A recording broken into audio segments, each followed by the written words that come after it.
Okay, so our new topic will now be standard costing and variance analysis. Okay, it's not anything, but most of the times is the major problem for students that are writing the management accounting. Okay, so but if you understand flexible budget very well, you don't have to have problem with the standard costing. So let's come here. Assuming you have been given information like this, let's say we have been given, okay, so let's say we have the way we have been given the information. So we have the budget over here and we have the actual. Okay, so they will give you the output or they will give you the units. So let's assume that we have 10,000, or let's say we have 1,000 here and we have 1,200. So they put the cost here, they put the cost here. So we have, let's say we have material here, which is direct material. So the figure that we have over here, let's say is 5,000 and this place is 6,500. Okay, then let's count to labor.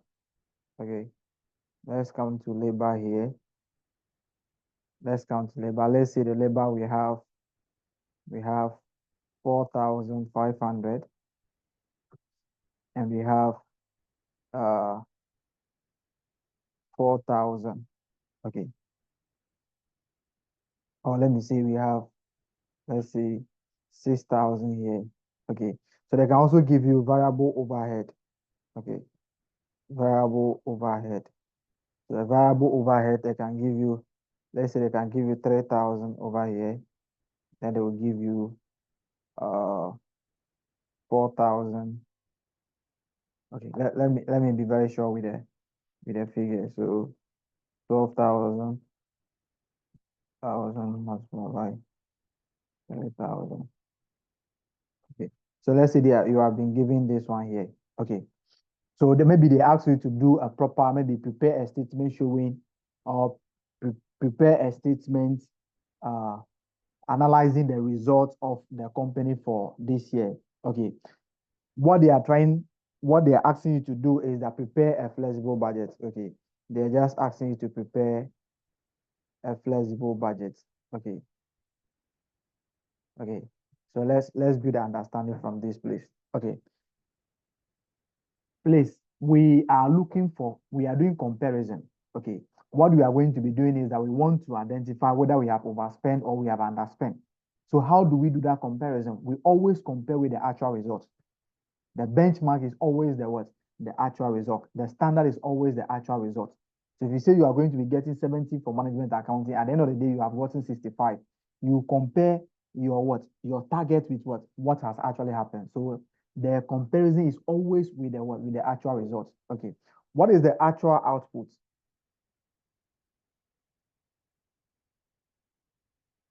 1,200. 1,002. Okay. What the output for our budget was what?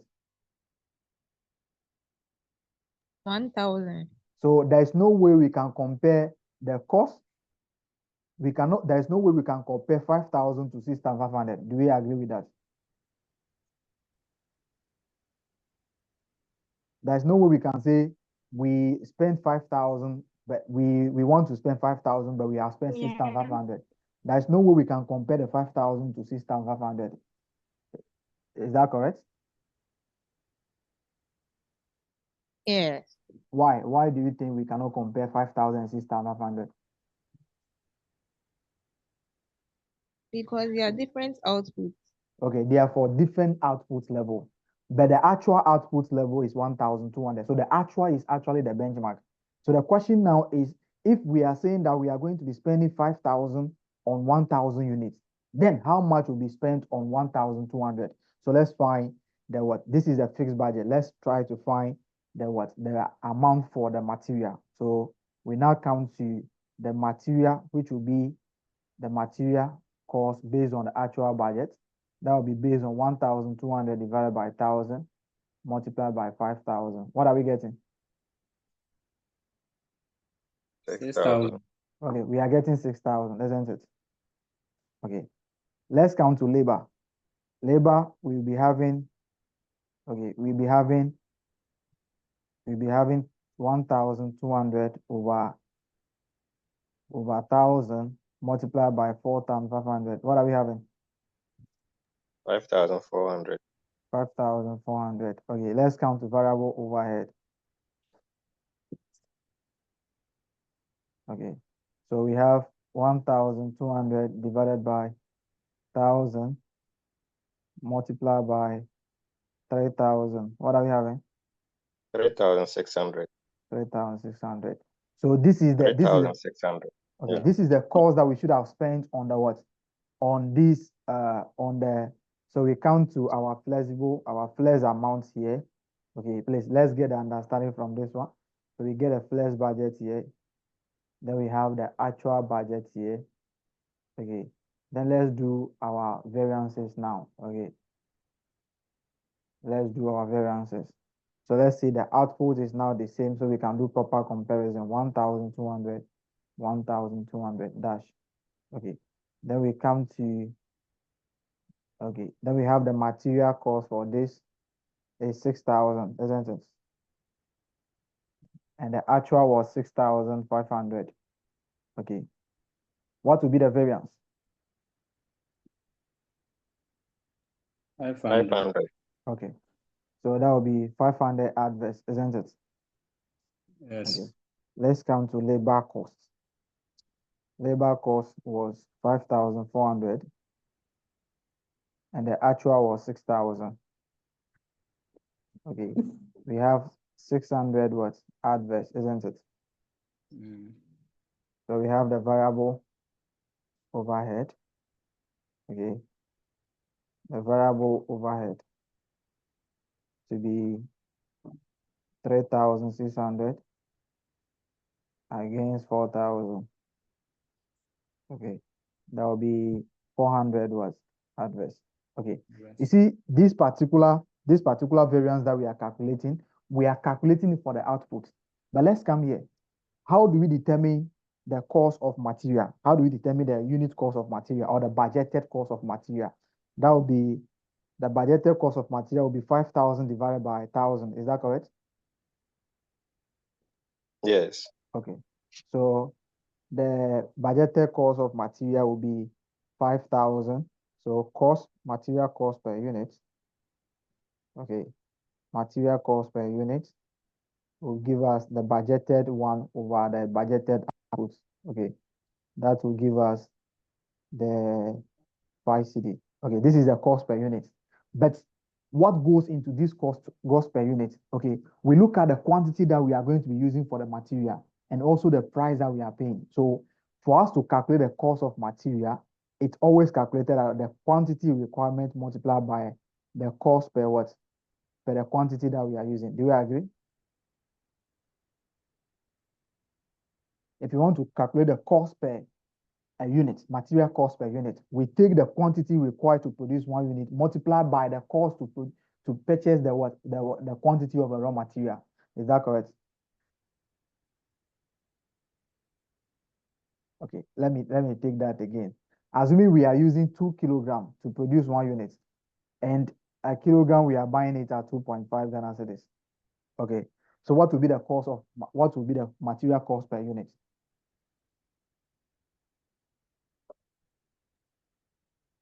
5 CD. That will be 5 CD. So I'm saying that this 5 CD over here, the 5 CD that we are having over here is including the kilogram requirement plus the cost per what? The kilogram. So it can mean that we are using 2 kilograms to produce 1 unit and we are buying a kilogram at 2 CD 50 pesos. So if you multiply, we are doing this at what? We are getting this at 5 CDs. Okay. You see this variance over here is calculated for the output. Okay, if you come to standard costing, our argument is that which of this one is it the material usage that is bringing the variance, or it is the amount that we are paying for the material? So we try to break down this particular variance to what we call material price variance and also material usage variance. We know that if we are using 2 kilograms to produce a particular unit, okay, we are going to be buying the raw material.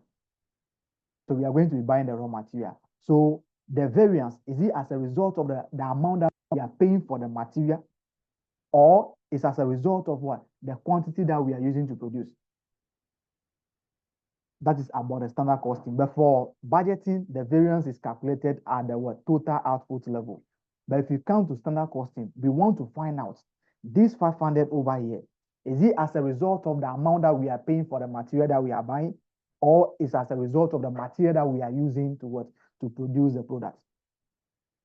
So if we are using 2 kilograms, if we are using 2 kilograms to produce, if you're using 2 kilograms to produce, okay, what is the quantity that we have purchased?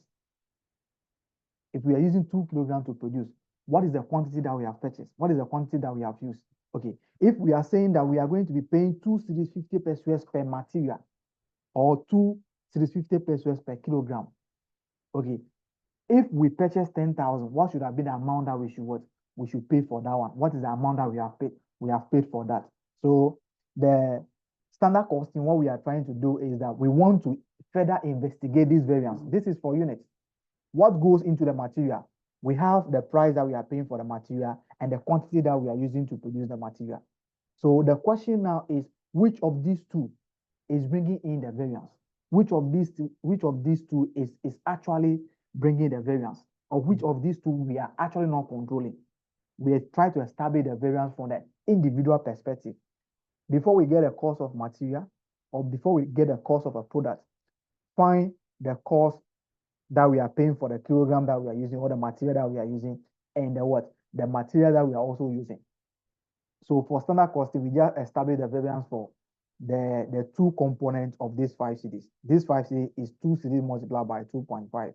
So okay, is it the quantity that we are using more, or it is the price that we are paying more? So we try to investigate the variance from these two perspectives. The same thing that this is what we do for the standard costing. We try to investigate this particular 500 from the perspective of this, using the principle of flexible budget. Okay, if you come to labor also, what would be our budgeted cost for labor? What would be our budgeted cost for labor?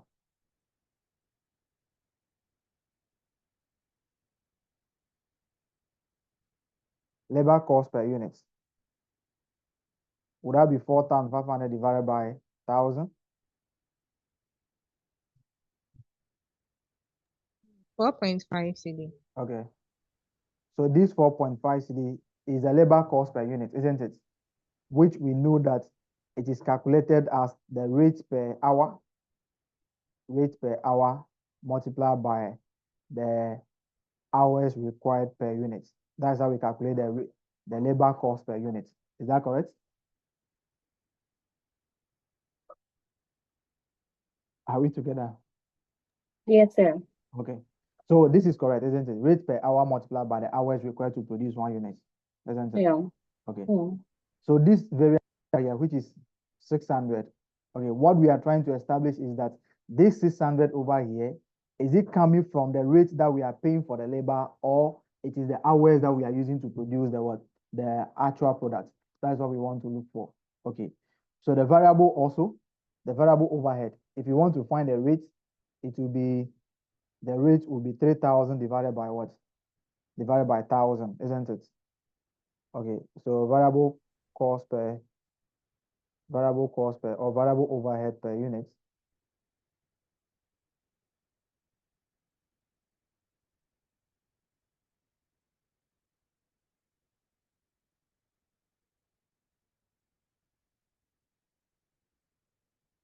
Okay, so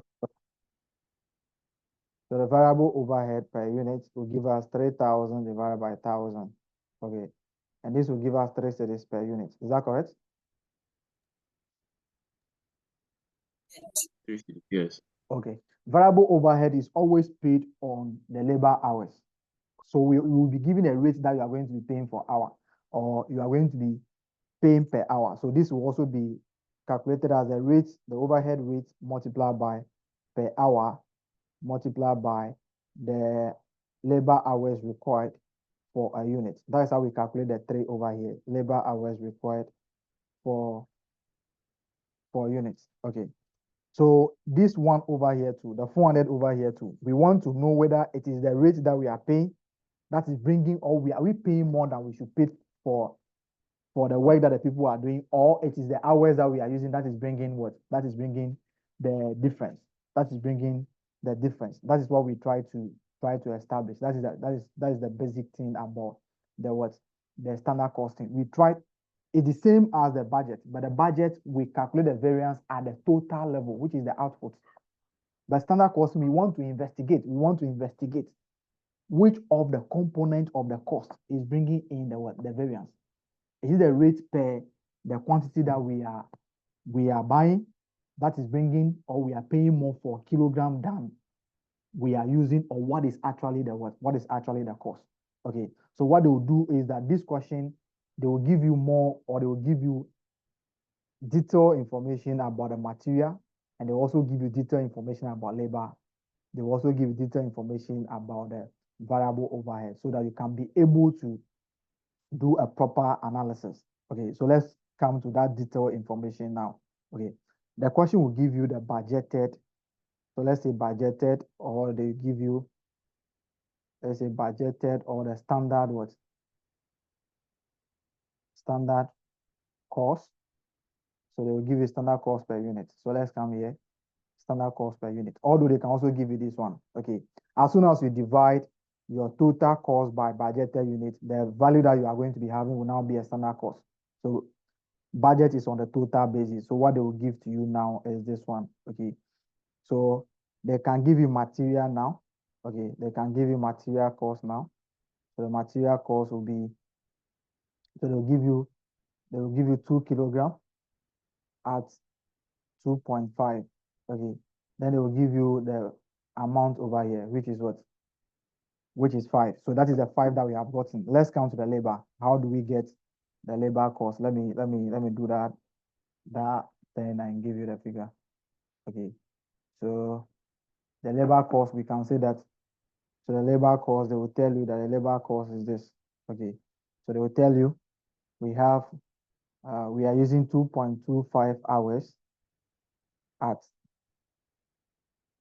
2.25 Ghana cedis. Okay. Okay, at 2 cedis. Okay, let's say at 2 cedis. Are we having the 4.5?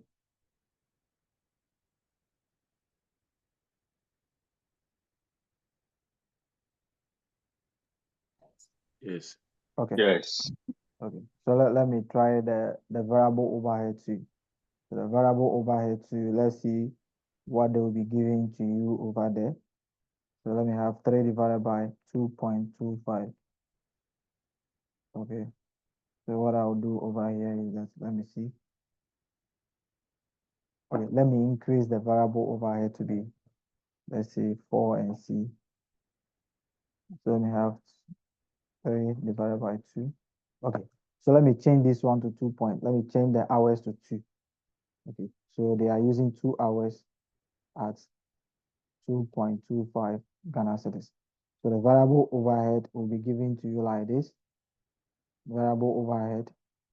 So they will give you, the variable overhead is always based on the labor hours. So even if you are not given, it is based on the labor hours. So that will give us 1.5 Ghana cedis multiplied by this one. So they will give you the variable, they'll give you the budgeted cost per unit of, let's say 12.5. Okay. Then this is what they will give to you. Okay. Then they will now give you information on the actual. This is just a fixed budget. This is just like the fixed budget. They will give you information on the actual production. Okay. They will give you information on the actual production. Okay. Then the actual production, we have produced what? We have produced 1,200, isn't it? So they will say Yeah. actual production, or they will say actual result for the year. Okay. So the question will give you actual results for the period or for the month. Okay. Then they will give you actual production. Okay. Then they will give you actual production of, let's see, actual production of 1,200. Okay. Then they will give you information about material. Okay. So they'll give you information about material, direct material cost. Then the direct material cost over here is 6,500. So they will give you information on that. Okay. So they can give you that they have used. So let me see, 6,500 divided by 2. Okay, so they will give you that they have used 32, okay, 3250 kilogram at 2 cities. And that will give you the 6,500 as the what? As the amount. Labor also, they will give you information about labor. Okay, they will give you information about labor cost. So the labor, what is that is 6,000. So the 6,000, they can tell you that they have used 2,000 hours at 3 city, and they will give you the 6,000 here. Okay, let's count the variable overhead. So the variable overhead will just give you the they will just give you they will not even, let's assume that it's on labor hours. So variable overhead is 4,000. So 4,000 divided by 3,000. Okay. So what they will do for you is that they can give you the 4,000 over here without giving you any information. Then they will ask you to calculate the variance for material, the variance for labor, and the variance for variable overhead. Okay, what we do is that we are giving a detailed information about whatever we are doing. Okay, so the issue now is the actual production is always the benchmark. Okay, actual production is always the benchmark. Okay, okay. How much are we saying that we are going to be paying for a kilogram of material? How much do we budgeted for that we are going to be paying for a kilogram of a material? 2.5. 2.5. Okay. What is the actual quantity of material used for the production? Or what is the actual quantity purchased? Uh, 1,250. We have 3,250, isn't it? 250. Yeah. Okay. Yes. Okay. If we are saying that we are going to be paying 2.5 kilograms for material and we have purchased 3,250, how much should have been paid for it? Based on our target, how much should have been paid for it? So 8,125. Okay, so we look at the flexed amount for the material, So what we do is we don't do it for unit. For the variance, we try to establish the unit. We calculate the variance for each of the unit that make up the cost for the product itself. So that will be 2.5 multiplied by 3250, isn't it? Yeah. Okay, how much Yes, are we sir. getting? 8125. 81 what? 25. 20. Okay, so based on our standard or No. based on our budget, is it 81? 8125. Okay, 8125. Okay, based on our budget. Okay, based on our budget or based on our standard, we should have paid what? 8125 for what? For the For material. for the material purchase, isn't it? But how much was Yeah. what? 6,500. Okay, so we look at the variance over there. This is about the amount that we are paying. So we call the material price variance. So let's look at the variance here. So the variance as a result of what we are paying will be 8125, which is the first one minus the actual of 6,500. What are we having there?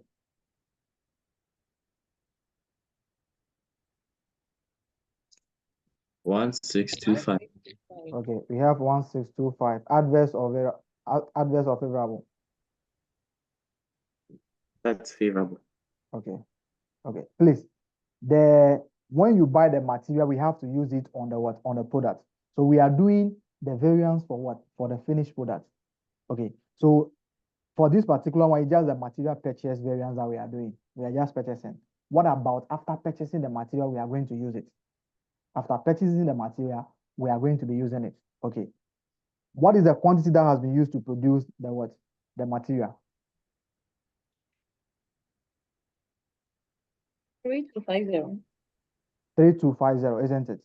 Okay. Yeah. We know that Yes, sir. if we are doing this for the unit itself, we should have been using 5 CD for the material cost per unit. Do you agree with that? Let me take it again. we are doing this for the what? The actual production, the finished product. We are calculating the variance for the finished product. So if you want to calculate the material variance, it should have been 5 CD multiplied by the what? The unit produced, isn't it? Yeah. Okay. Yes. But we have used 2.5 to what? We have used 2.5 to calculate the what? The variance. So it means that we are left with the 2 kilogram because it should have been 2 kilogram multiplied by 2.5. So since you have used 2.5, it means that you have to also use the kilogram. You have to find the variance for the kilogram also, or the usage also. This is the usage. This is the purchase. We have done the purchase. We have to now work on the what? On the kilogram, because the two give us the what? The cost of the unit. Okay. Now, the actual quantity that is being used to produce the material is what? 3250, isn't it? Okay. Yes. What is the kilogram requirement for a unit based on our standard? How many kilograms are we saying that we are going to be using to produce our, how many kilogram of material are we saying that we are going to be using to produce a unit? 2 kilogram. 2 kilogram. Okay. What is the actual production? The actual was 1,200. Okay. Based on our standard, how many kilograms of material should have been used to produce the 1,200? 2,400. 2,000. 2,500. Okay. That would be 2,400. So the flesh quantity, okay, which we call the standard quantity, okay, the flesh quantity, which we call the standard quantity, would have been, okay, which we call the standard quantity would have been 2,000 multiplied by what? 2 multiplied by 1,400, isn't it? 1,200. Okay, that will give us 2,400 units, isn't it?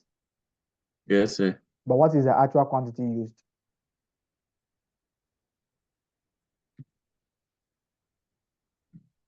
$3,250.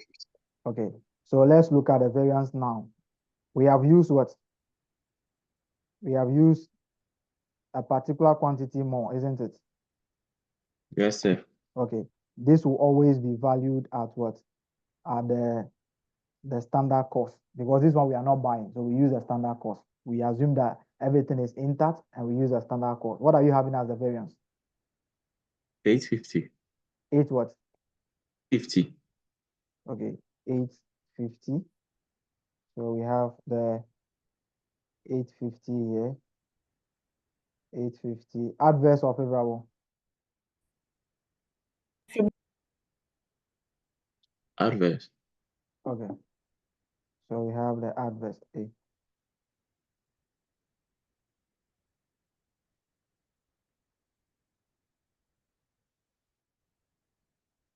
Okay, I'm coming.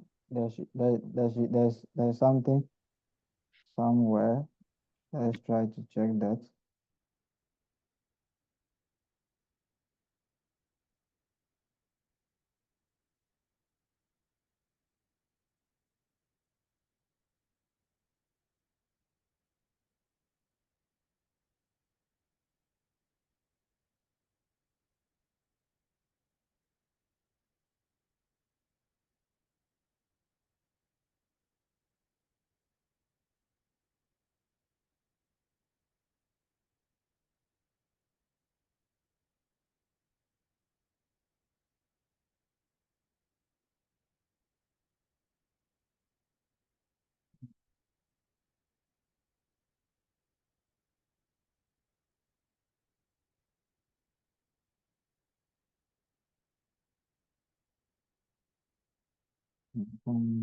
This one. Okay, the figures that I've gotten, they are not going to give us the result that I want. Okay. So the 3250. Oh,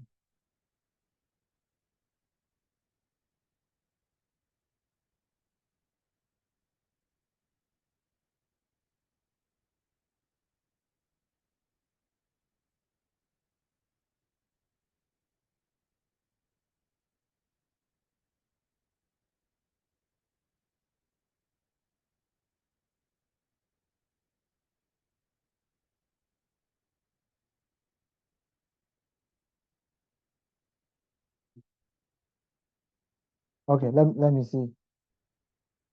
Okay. So the 850 is just the difference here, isn't it?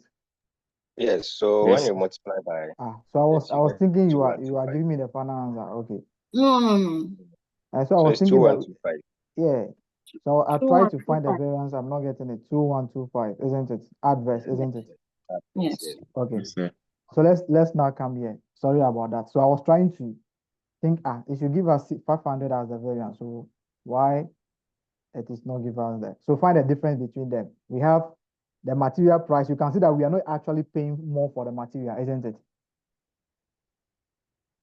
We are not paying more for the what? For the quantity. It's not the price. It's not the amount that we are paying that is bringing the variance. It's as a result of the quantity that we are using. So find the difference Yes. between these two.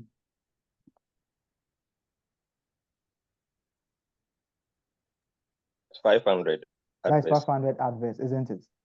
Yes. Okay. Let me come here. Okay. Someone was asking why I use 2.5 to multiply. Okay. Can we say that the 500 can also be calculated like this? We are just coming to start. Okay. So let's see here. Okay. Let's come to the material variance. Okay, let's come here. Can we say that the variance, the total material variance will be calculated like this? Okay.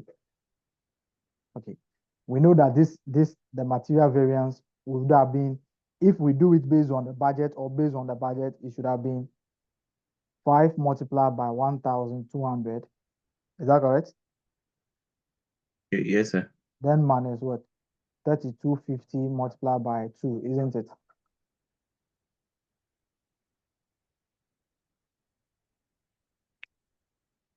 Think about it. Yes. This would have been the answer, isn't it? If you are calculating the variance, which is the 500 over here, it will just be what? It will just be the 5 multiplied by 1,200, which is the actual product or the actual production. Then we can also have the 3,250 multiplied by the 2 cedi. We use 3,250 to produce the 1,200 and we buy a quantity at 2 cedis. So that will give us the 6,500 over here. Are we okay? So let's come there and we have the 500. But you know that this variance can also be calculated like this. Okay. Can we say that this is the same as 2 kilogram here multiplied by 2.5 multiplied by the actual production, then into brackets 3,250 multiplied by 2. Is that correct?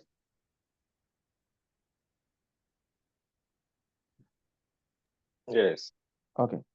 Okay. So you can see that this is actually usage, isn't it? Yes. Okay. Can we say that this is the same as 2,400 kilogram multiplied by 2.5? Then we have 32 kilogram minus 3,250 kilogram multiplied by 2 cedis. Is that correct? Yes. Yes. Okay. So the issue now is that what we want to do is, okay, we want to break this particular variance down. We are now Okay. using 2,400 and 2,400.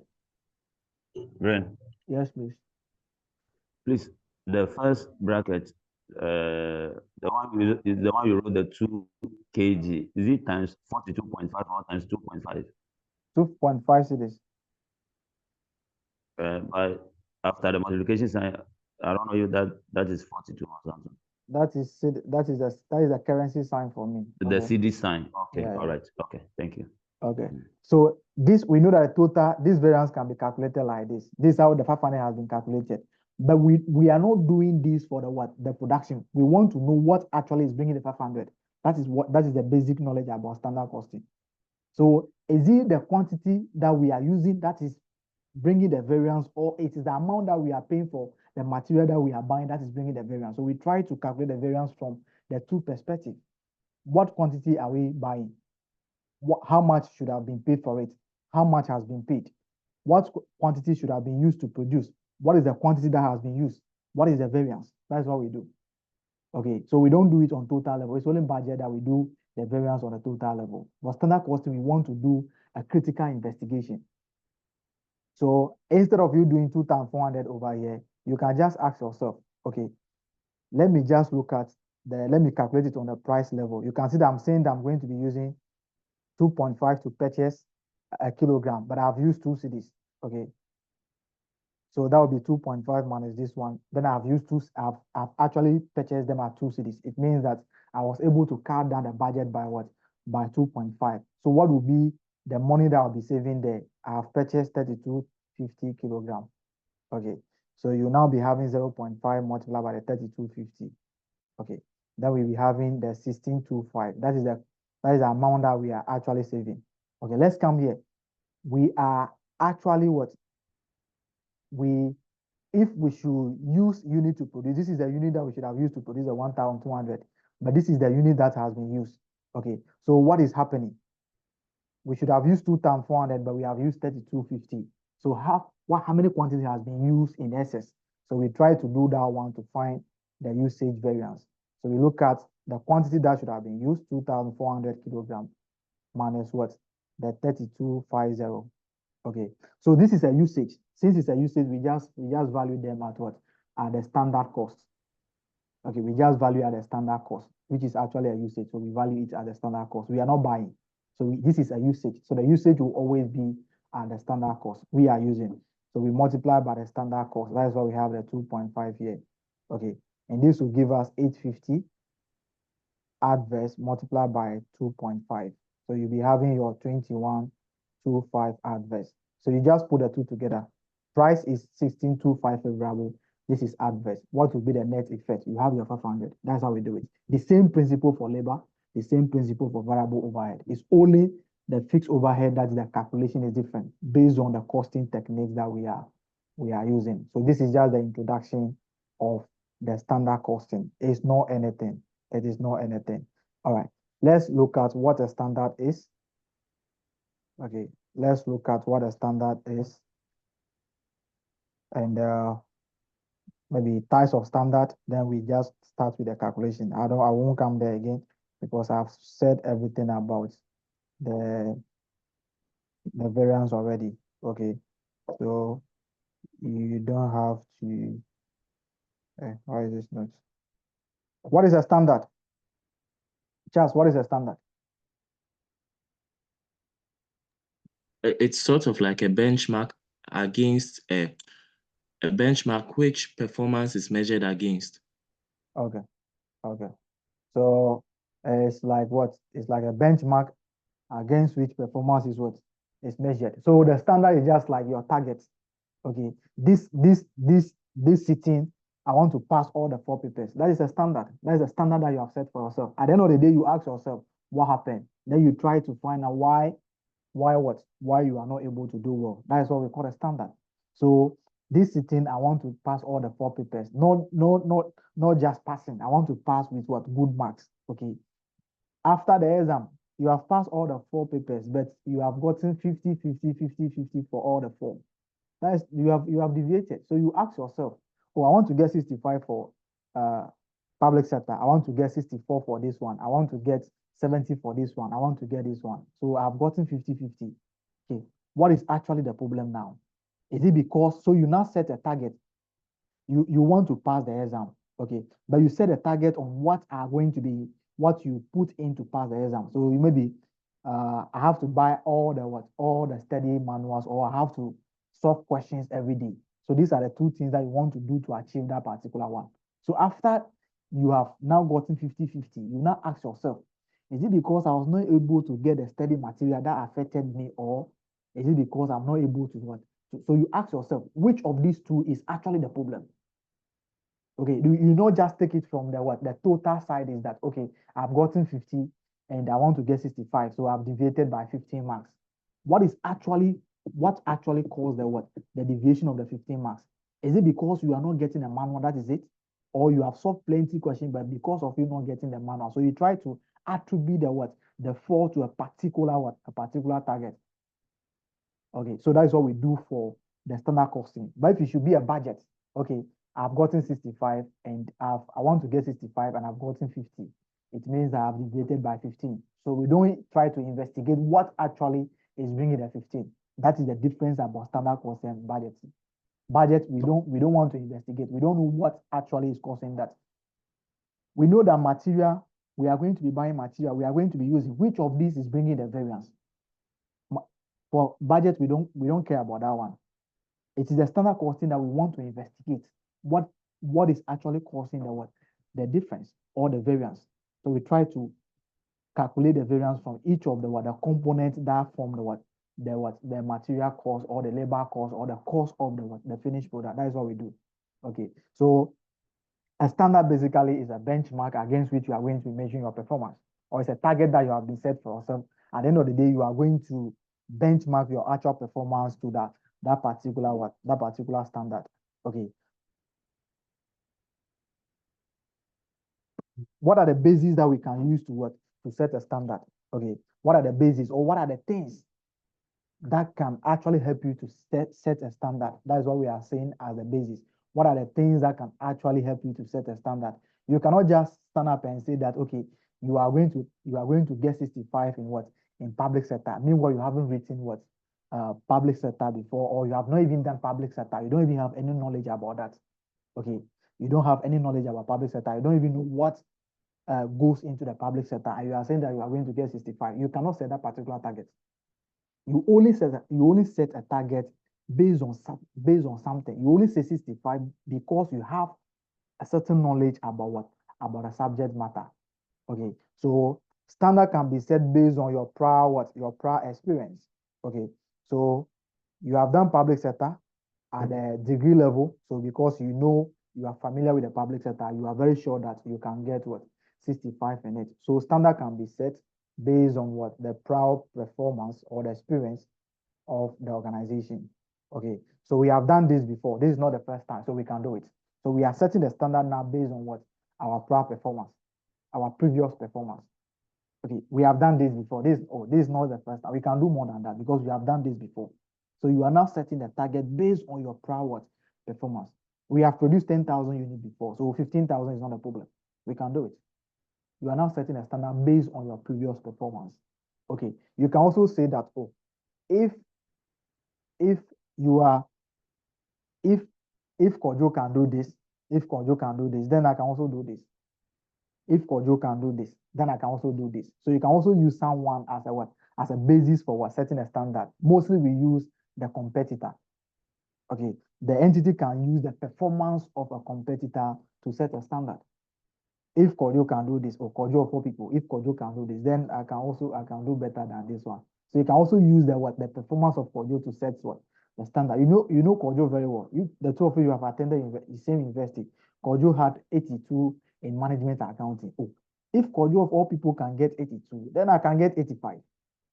So now you say that, okay, you are going to be getting 85. You are setting the standard based on the performance of Kojo. So we can also use the performance of our competitor to set a standard. Okay, so we can also use the performance of a competitor to set a standard. Okay, so we can also use the performance of a competitor to also set a standard. So the performance of a competitor. So performance of a competitor to also set a standard. We can also use what we call the industry average. We can also use the industry average. So those of you that have been doing ratio analysis, you see that after you have calculated the ratios, they will now ask you to compare with the industry average. So the industry is saying that this is what is being expected of every organization in this particular industry. So you can say that, okay, if the industry is saying that we should do this, that means that they have taken everything into consideration, and this is the performance of every organization. So if the industry is saying this, let's beat what the industry is saying, we can do better than what the industry is saying, because the industry average is being determined taking into consideration all the entities in the industry. Some of the entities in the industry might be performing very low, but some of them might be performing extremely. So if you put all the average together, it will now be having the figure. So we have something that we call extreme score. If you are doing average, or if you are calculating mean, okay, we have some of the scores that are going to be very extreme. They are going to be very rich. So if you are having a low performance too, because that person is performing extremely, it is going to have a positive impact on your performance. So we can use the industry average, or the industry average, or the industry performance, or the industry standard to also set a standard. Okay. Before this, please, let's look at the difference between, they can ask you the difference between budget and a standard, or maybe they can ask you the similarities between them. So budget and a standard, what is the difference? What is this? I've been saying the difference between the standard from the beginning up to now. Okay, I've been saying the difference between the two from the beginning up to now. So we don't have to worry about this one. Charles, what is the difference? I've said this so many times. So budget helps us establish just variances between actual and then the planned. Is it, But are you then talking the about the standard difference? Are you talking about the difference or yes, sir. the difference? Yes, sir. Okay, okay. Come, let's see. Okay, so a budget helps us establish a variance that arises between what we planned and what actually happened. But then the standard is something that, like we said before, helps us find out our actual performance in relation to what we set as our benchmark. My boss, do you think what you are saying is true? Or maybe it's how I'm putting it. All right, that's the budget and the standard are all standard. They are all benchmark. They are all targets. So what you are saying, it should have been the similarities between them. They are all what target that we measure our performance what against. They are all target. They are all benchmarks. Okay, they are all benchmarks. Okay, yeah, Sina John. Senior, Yeah.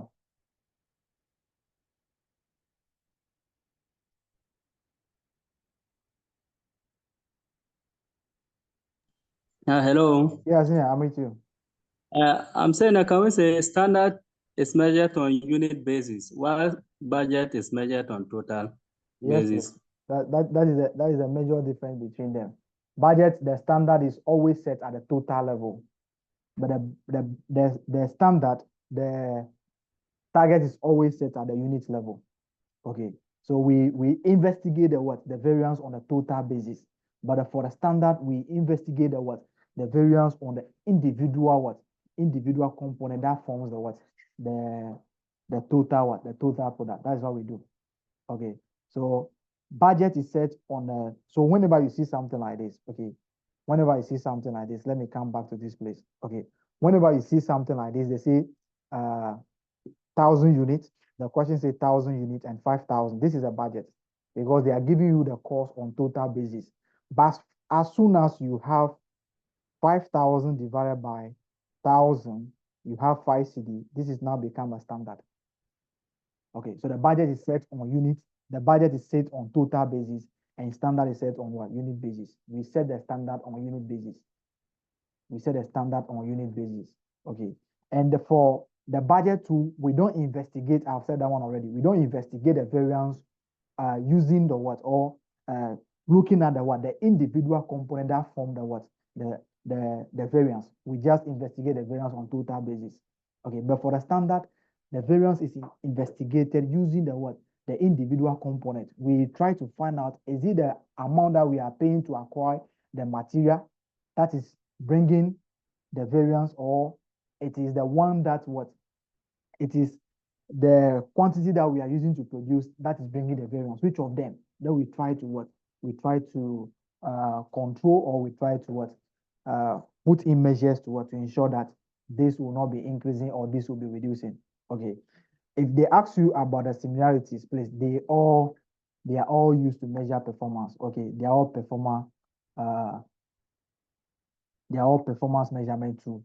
Okay, and they all establish target against which actual performance will be measured against. So they are all performance measures too. We also use them to measure performance, whether you are doing well or you are not doing well. We use them to measure performance. So they can ask you about the difference and also maybe anything about that. Okay, let's come to. Okay, let me come here.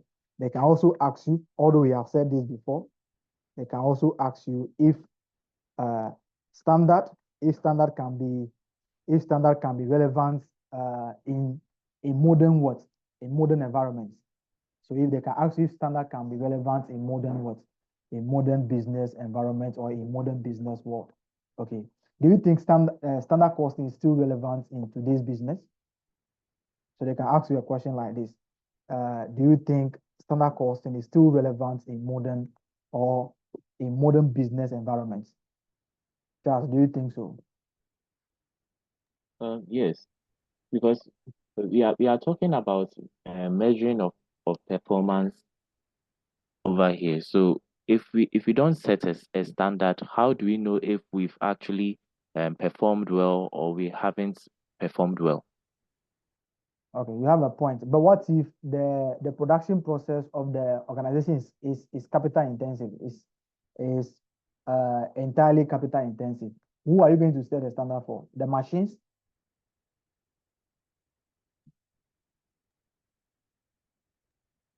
So that one too is also an issue. Okay, so you are going to make arguments for yourself. Okay, it's something that if you think yes, you explain. If you think no, you also explain. Okay, but standard costing is still relevant in some business environment. But in today's business, standard costing is not that relevant again because the production process of organizations are now what? Automated. They are now using machines. How do you set standard for machines? Robots. Okay, but standard will be what? Standard will be set in what? In a stable what working environment. Okay, if you come to environment where there's an issue, Ghana here, how do you set standard for Ghana here? That prices are escalating every day. How do you control? So standard costing is mostly applicable in a stable business environment. But looking at today's business world where the production process of organizations are entirely automated, they are capital intensive. How do we set standard for those people?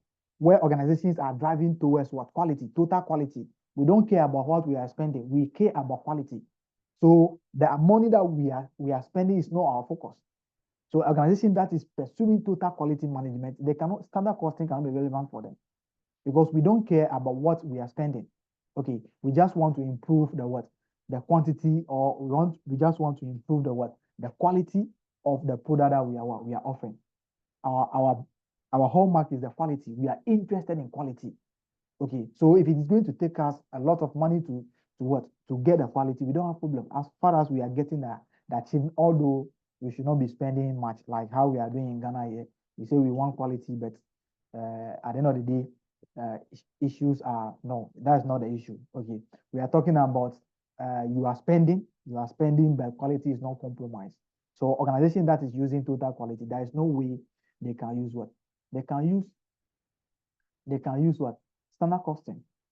Organization where their production process is entirely automated, standard costing will not be relevant to them. Let's count to organization that is using what? Just in time, JIT. How do you set standard? We are not keeping any stock. We only go out there to buy and what? Produce. So we only buy what we want and we produce. How do we set standard? What will be the benchmark? We only produce when there is a demand. So there's no way we are going to be saying that we are going to, no. We only produce whenever there is a demand. So we go out there, produce. We go out there, buy and produce. So organizations that are using just in time, that are pursuing total quality management, that their organization process is highly automated, standard costing will not be will not be relevant. And environment, organization operating in an environment where the environment is not stable. Let's look at Russia. Russia, you will just be there, then a lot of things will happen. How do you set standard? Okay, the environment is not stable. You're not operating in a stable business environment. Ghana here, prices of things are going up every day. How do you control your standard? If the prices has increased, are you going to adjust your standard? How many times are you going to adjust your standards in a year? Okay, so yeah, they can ask you, you should be able to make points. If you are saying yes, make your points. If you are saying no, make your points. Okay, so they can ask you why standard costing, do you think standard costing is still relevant? Okay, for me, I would advise you to go for the what? For the opposite. It's not that relevant again. Why? You say what I've just said. Okay, but if you are going for the yes, you say it is relevant. Okay, you can see the advantages of standard costing and move on. Okay, but the question is, will it be relevant to most business into those in the modern what business world? Will it be relevant? If you think yes, nobody's going to beat you. You just have to convince the examiner and he'll have mercy on you. Okay, let's come to what we call types of standard. Okay, types of standard. Okay, so we have types of standard. So we can, okay, we have so many types of standard. So we are going to be looking at four. Okay, we are going to be looking at four types of standard now. Okay, what will happen is that we are just going to be asking ourselves, you want to set a standard. Okay, assuming you are a seamstress. Okay, you are a seamstress, and someone is asking you to do top and down. So I'll be using the seamstress. Someone is asking you those ladies dress that from the top to the down like that. Okay, some if care is not taken, you see that it will be they have portion rolling on the ground or something like that. They say that is a new design for them. So yes, so you know that what you are going to be sewing for the person will be, you'll be needing 4 years in total. Okay, but you are saying that you are going to buy the material for this one, and you are buying 4 years, exactly 4 years, and you are saying that you are not going to make any mistake in cutting of the material. So you need 4 years, and you are going to buy 4 years. So it means that I'm not going to add anything to it. I will use what I want to use. Okay, you are setting a standard under a perfect working condition, thinking that nothing is going to happen in the cutting process. What are you telling me? So you are saying that you are going to be using 4 years and you are going to be buying 4 years, thinking that nothing is going to happen in the cutting process. Why? Are you God? So we have a situation where we set a standard without making provision for any issue of losses. There is not going to be any provision for losses in the process, and that is, we call that particular standard what? Yeah, Charles, what is the name?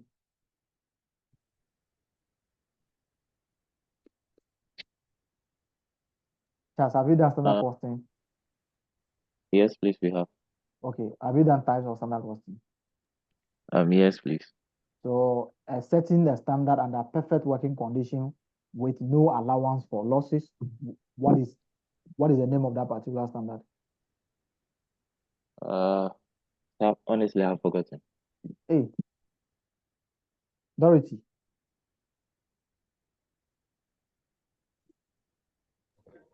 Yeah. Please, I forgot. Yes, Nia John. Sina is the ideal standard. They don't make provisions for normal losses. People that completed school this year, they say they have forgotten. Charles, you are still in school. You are saying that you have forgotten. You see how our academic system is. You have learned something not even up to a year. You have forgotten. No, it's not your fault. It's the educational system. Okay, so that is our ideal standard. We call it ideal standard. A standard that is being set under a perfect working condition with no allowance or with no room for losses or whatever you are going to. So there's no issue of allowance. Okay, we don't make allowance for losses. We are thinking that nothing is going to happen in the production process. There's not going to be any breakdown in the production process. There's not going to be any light out in the production process. Everything is going to work as planned.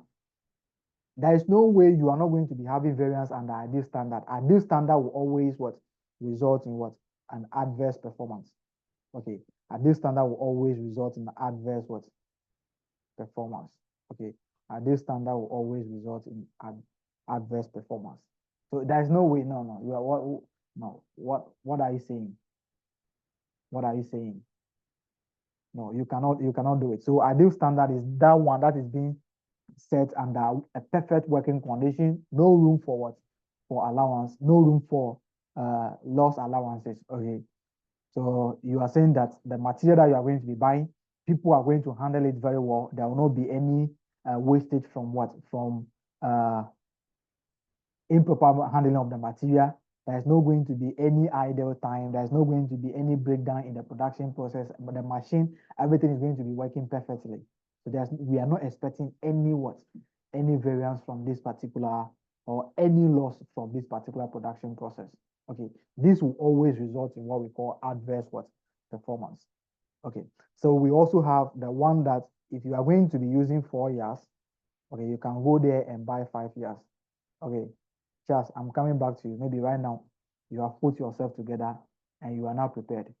So the one that you are going to use 4 years, but you have purchased 5 years. You have now made allowance for what 1 year. That maybe in the cutting process you might not be very accurate in the cutting, and a mistake might happen, and you have to use the 1 year to cover that one up. Charles, what is the name given to that? Honestly, I've really forgotten about the standard costing. Okay, no, I understand. Sometimes it's some way, so we just memorize it, write the exam, because it is sometimes very difficult for us to understand. So no worry. Yeah, Dorothy, I hope you are now coming back stronger.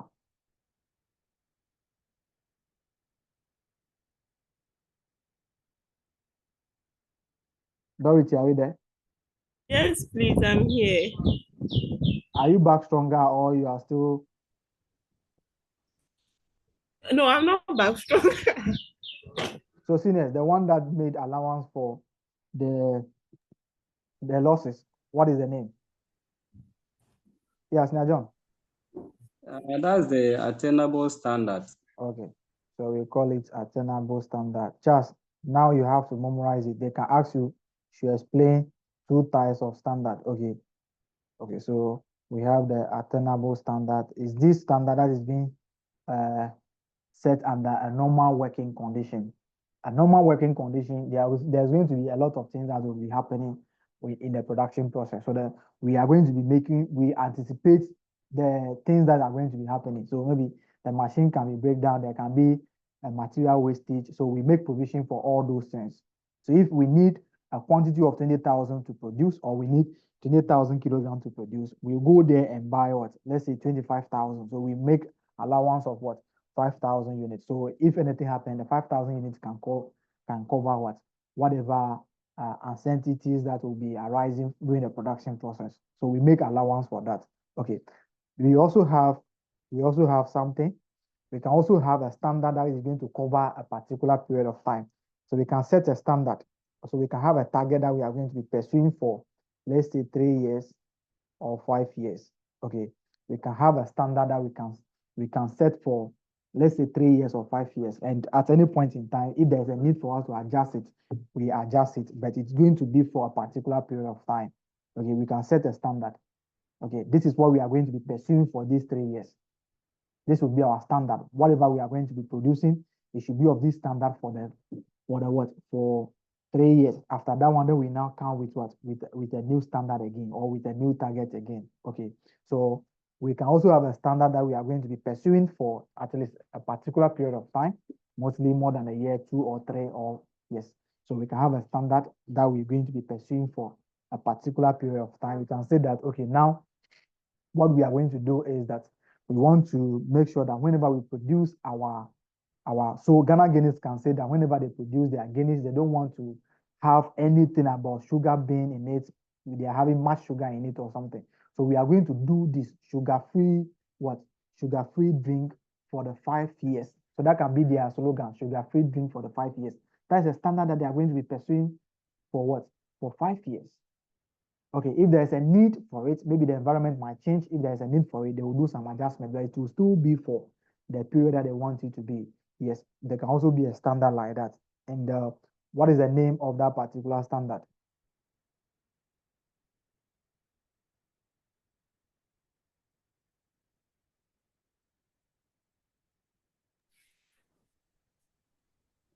So that one, I think you are saying current period, so it's like a current standard. No, it's the mother of the current standard. Yes, Najon. So a standard fixed for a specific period of time will be the basic standard. Okay, so we have the basic standard.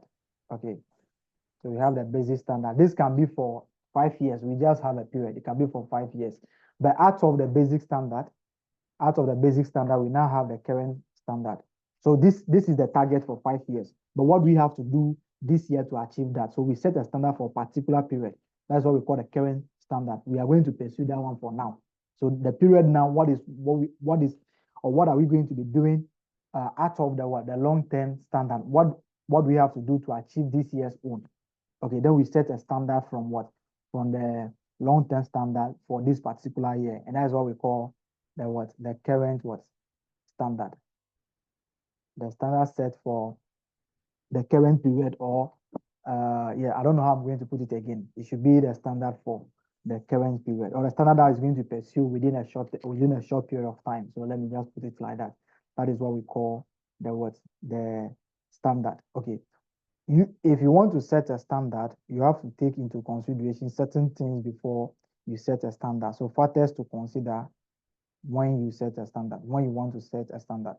Just if you want to set a standard for yourself now, relation to the examination, before you come out to say that you want to get 70 in management accounting, what are you going to be looking at? Will you just stand up and say you want to what you are going to be getting this?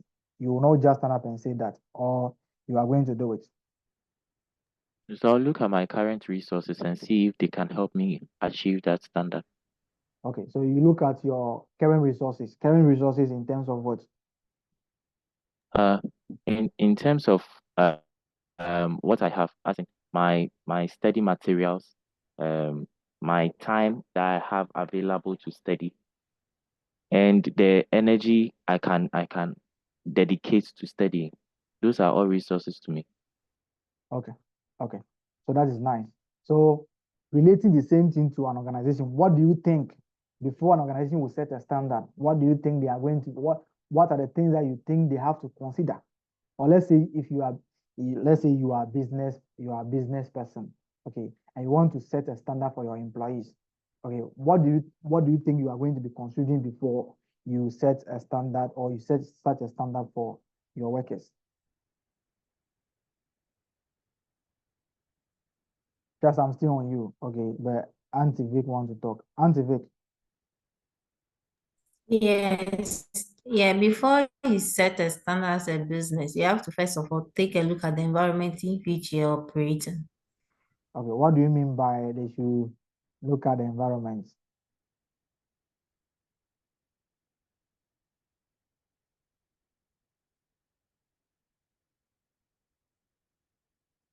Can you explain that, the environment that they should?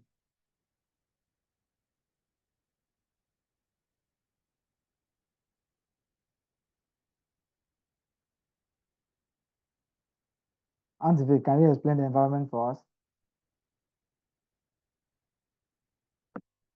Okay. Yes, Okay. can you help with the environment? So as she's saying, with the environment, you have to assess your environment. So what are the things I have? Do I have this part? What quantity of materials do I have? What is the capacity of my machines? How many people do I have to count as my labor force? What are the laws surrounding my operations and all that? So the environment takes into consideration everything that affects the business. Okay. Okay. So someone is saying that is the industry. Okay. The environment, basically, we are talking about, I've spoken about that already, that in Ghana, it is very difficult for us to set a standard. Why? Because of how prices increase day in, day out. So you look at, are you operating a very stable environment? Okay. Are you operating a very stable environment? The laws that you are going to be, the laws of the laws of the jurisdiction in which you are operating in, are they stable? Will you just be there and they will ask you that you have to stop doing this, you have to do that? Yes, you have to look at the environment. Are you producing or are you operating under what? Under a stable environment? What about the laws governing the operations that you are engaging in? Okay, do you just be there and they will ask you that you should close down operations? What is the issue? You have to look at the environment before you think what you can say. If you are in Ghana where you are into gather them and sell, and there are an issue now, and you are setting a target that at the end of the year people want to produce, and you just be there, and the government will now ask you to close down operations. Okay, so you can see that no, the standard cannot work over here. So you look at the environment. Is the environment stable? Will you just be there? Someone will say that stop work. What is the issue? So you look at those things before you know the kind of standard that you are going to be setting. The kind of standard that you are going to be setting. What again? Apart from environment, what again do we have?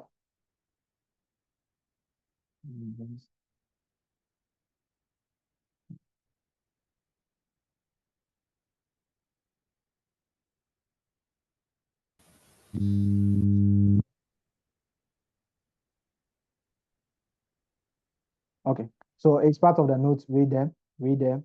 The advantages and disadvantages of standard costing too. Let's look at advantages and disadvantages of standard costing. Okay, then let's see. We have to solve at least 2 questions. So advantages and disadvantages of standard costing. So let's look at that. They can also ask you the advantages and the disadvantages. So the advantages and the disadvantages of standard costing.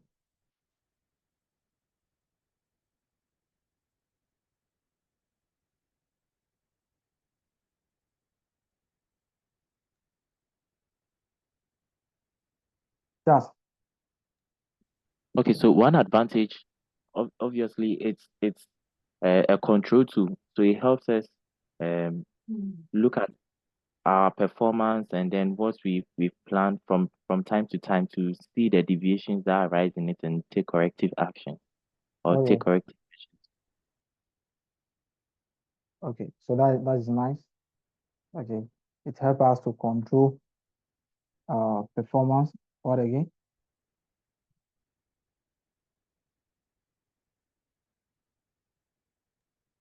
So since we know the standard we are seeking to achieve, it helps the organization also utilize resources efficiently. Okay.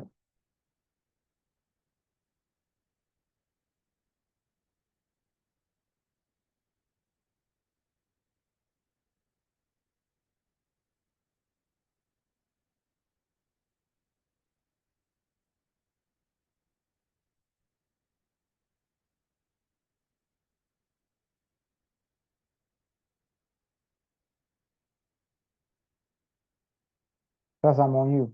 Okay. All right. So if we are setting a standard, we will know the right way to actually go to achieve profit or try to achieve the targets we set each and every time. So let's say if this is the price, we want to find the ideal price to actually achieve this objective or this profit. So a standard helps us know that this is what you are supposed to be doing and you shouldn't go below in order to achieve this profit. So it also serves as a benchmark. So I can say that one too. Okay.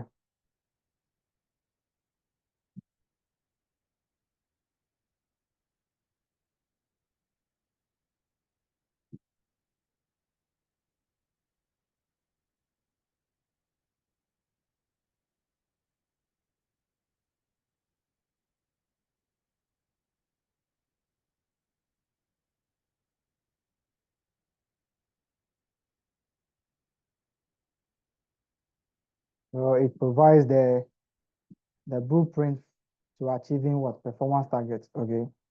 Okay, sir. Okay. I think this is the best way to say it. Okay. So what again? Does standard motivate? Yes, it motivates, sir. Okay. So it serves as a motivator. Okay. Serve as a motivator. Okay. So the standard will motivate you to do more. Let's come to some of the disadvantages. Okay.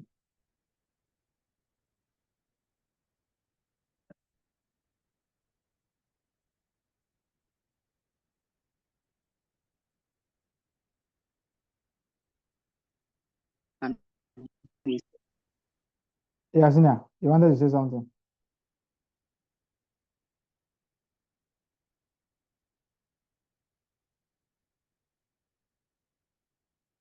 Just any point. I was saying it's time wasting. It will be time wasting. Okay. Sometimes Yes, sir. the time that Wasting your time to achieve something you cannot achieve. Okay. Okay. Even sometimes the time you even take to set the standard. Okay. The time that you take to set the standard, because the standard will not be set on units on total basis. You have to set it for each of the what? Each of the what? Each of the components. So that is going to be taking a lot of time. Okay. That is going to take a lot of time. Okay. What again? Sometimes certain and please someone was talking. No, you talk.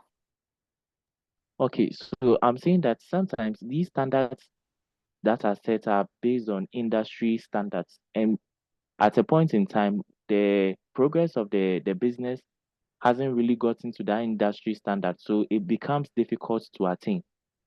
Okay. Okay. Okay. That's not bad. Yeah, Auntie, you wanted to say, someone wanted to say something? I wanted to say it does not create a room for new ideas. Okay. Okay. So if assuming just as that we are setting a standard for particular, we are setting a standard for the whole year. Okay. If there's something new, we have to actually use this standard before we bring in the new idea. So sometimes revising the standard will also be difficult in terms of new ideas and whatever will be coming in there. What again? Standards may differ from one company to the other. Okay, some standards sometimes can even result in what? In the Okay, it does not consider qualitative reasons for the variance. Okay, that is also good. Please forget about what is in the notes. It's just for the purpose of what? For the purpose of presentation or for the purpose of giving out lecture note. That is why we just limit those ones. There can be so many disadvantages of what? Standard costing, but we cannot write all. Okay, so if you go there, just think about the standard costing. Okay, what are the things that if you are at your workplace and a standard is being set for you, sometimes the entity can set unattainable standards that will end up stretching the or stressing the employees. Okay, sometimes they can set unattainable standards that they are going to stress you. Okay, they are going to stress you to work. So sometimes it will end up stressing the employees if the standard is unattainable. Okay, if you set a standard and the standard is not set in a perfect working condition or the standard is not set in a stable working environment, sometimes it's very difficult for you to achieve it. If you set a standard in Ghana here that you are going to be buying raw material, you are setting a standard for purchase of raw material. No, you'll be tired because you go there, they will say the price has done this, dollar has done that, dollar has done this, and that is the end. Okay, so let's come to calculation of basic standards. Okay, a lot of things are there. We have not even explained what standard costing is and variance analysis. Please look at it. So we look at calculation of basic what? Variances. Okay. What we have to know is that we are just looking for what? The cost of production. We are looking for the cost of production. Okay. So we want to produce this particular quantity, and this is the money that we want to spend. And this is the amount of money that we have spent. Okay. What do we do? What is actually causing the difference in the what? In the spending. So we set a standard for what? All the components of the cost of production. So the first one is we set a standard for material or direct material, or someone can say raw material. We set a standard for direct material, okay, which is one of the components. We also set, so under the direct material, instead of us calculating the standard on total basis or the variance on the total basis, we try to calculate the what? The various what? Variances for what? Each of the components of the what? Of the material. If you want to produce, you are going to buy the material to produce, and you're also going to be using material in the production process. So you determine the material usage, how we do functional or production budget. You determine the material usage, then you go ahead to buy. So the question is, what is the quantity that I have purchased? How much did I pay for it? Okay, what is the quantity that I have used in the production process? So what is the cost of the overusing or underusing of the material in the production process? So we set a standard for each of them. So we have the first one, that is what we call the material price variance. So we have the material price variance. That is just talking about the amount that has been paid for the purchase of the material. So we have the material price variance, okay, which you ask yourself, How much did you want to pay for a material? How much did you want to pay? And what is the actual material purchased? So if I want to pay 2 cedis for a material and I've purchased 20,000, how much should have been paid based on my standard or based on my budget? I should have paid 2 cedis multiplied by the quantity produced. But what is the actual amount that you have spent? You find the difference between the two, and that will give you the variance. Then you count the material usage. Okay, what is the usage requirements? What is your standard usage requirements? So you ask yourself, how many quantity do I want to use based on my budget? How many quantity do I want to use in the production process? Okay, I want to use 2 kilograms per unit, but I've ended up producing what? 20,000 units. So if I want to use 2 kilograms, how many kilograms of material should have been used to produce the actual? Because the benchmark is always the actual production. We want to compare our budget or our standard with actual performance. So we have to bring the actual and the standard to the same level before we can compare. Like how we do the flexible budget. We have to bring the 1,000 down to 2,000, 1,200 so that we can compare. So the benchmark is always the actual performance. So if you are setting a target, you are setting a target based on budgeted performance. The actual performance is now different from the budgeted. So you can't compare budget and actual. You have to make sure that your budget is now being flexed to reflect the actual performance so that you can now compare, you can now do proper comparison. So if you want to use 2 kilograms per unit and you have produced 20,000 units, based on your standard or your budget, how many units have been used? It is the 2 kilograms multiplied by the actual production. That is the quantity that you should have used to produce based on your what? On your standard or budget. How many quantity has been used? The actual quantity, you find the difference. What I've used, I've overused or I've underused by how many quantity? You multiply it by your standard what? Your standard rate per what? Per kilogram. Then we move on. So we have the material usage variance. This place, they are not difficult. They are very simple. So we have the labor. We have the labor variance or the direct labor. Okay. So the labor, what will happen is that, okay, we are going to be engaging the people. So first of all, we have to know the people that we are using or the hours that it is being required to produce our quantity. So after that, then you go ahead to pay these people. So the question is, okay, I'm saying that everyone that is coming to work for me, I will pay the person 3 cedis per hour. Okay, I've produced a unit now and I've used 15,000 hours. Okay, based on my budget, how much should have been paid for the 15,000 hours that the people worked? How much should have been paid for the 15,000 hours that the people worked? Or sometimes they will have an idle time. So they have been paid for what? For the total hours available. They haven't worked for particular hours, but they have been paid. Okay, so if I'm paying them for 15,000 hours, how much should have been paid in total based on my standard? I'm saying that I cannot pay anyone above 3 cedis. So I'm going to pay you 3 cedis per hour.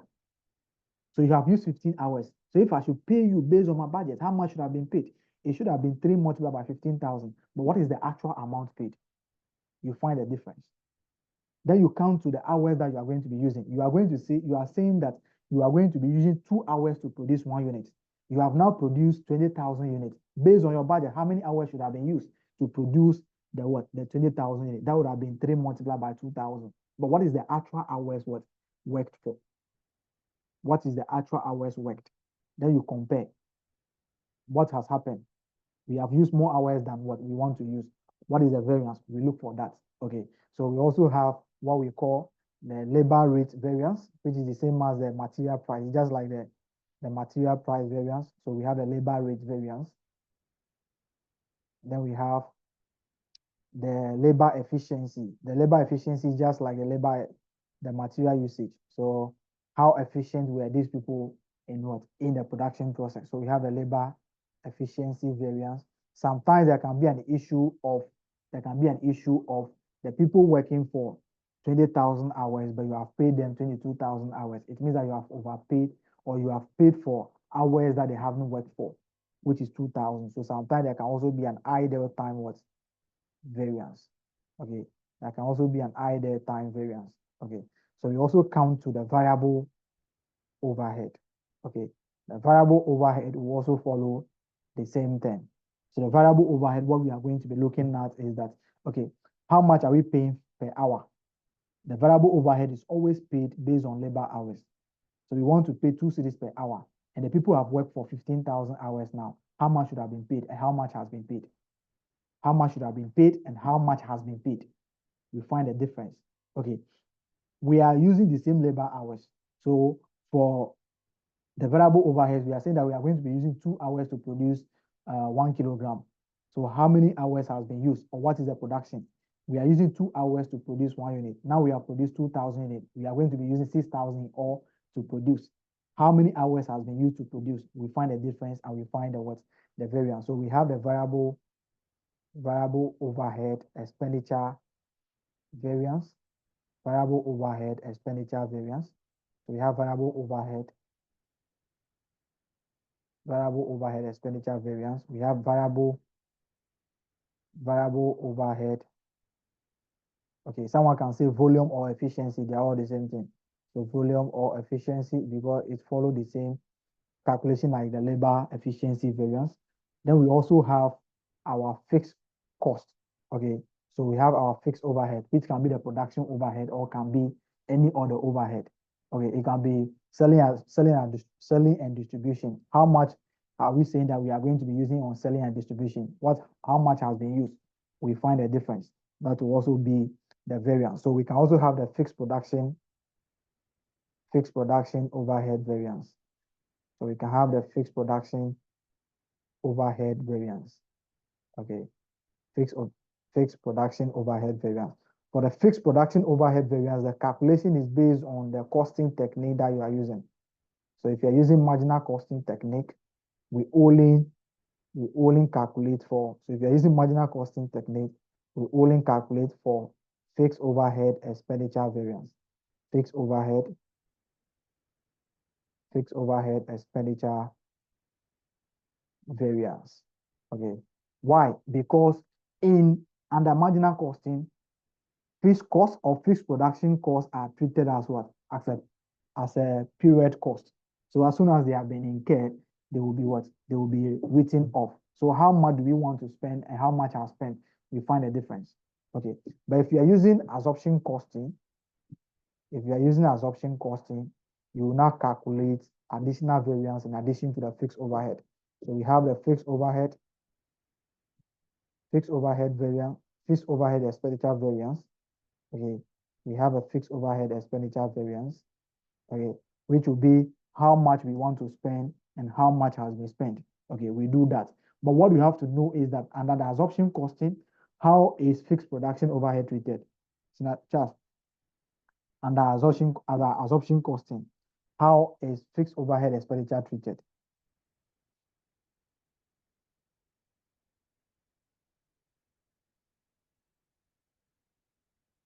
Charles, are you there? Yes, please, I'm there. Okay, under absorption costing, how is fixed production overhead treated?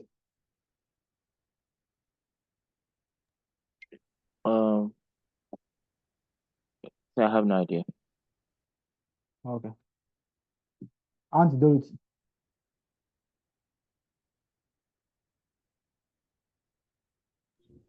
Hello. Yes, ma'am. This is it. I'm saying that under the absorption costing technique, how is fixed production overhead treated? Please, no idea. Hey, my people. Okay.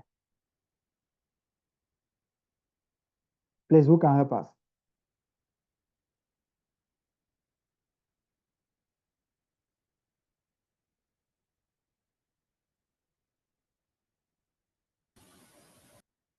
Yes, now James, you wanted to say something? Yeah, please, when it comes to absorption costing, I think the fixed cost is absorbed using the budgeted number of output to be produced. Okay. Okay. All right. If you come to the absorption costing, the fixed production overhead is treated as a product cost. It's treated as a product cost. Okay. It's treated as part of the production cost. It's just like the manufacturing account that you have been preparing. You have the prime cost plus the overhead. If not for the production, you are not going to be paying rent for the factory. If not for the production, you're not going to be using plant and machinery for the production. So they are also part of the cost. So if you come to absorption costing, the fixed production overhead is being absorbed into the what? Into the production cost. It's part of the product cost. So we can have an issue of over and under absorption. So what we do is that we also calculate what we call the fixed overhead volume.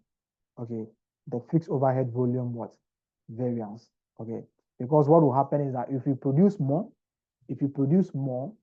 you'll be what? You'll be having some benefit over there because of what?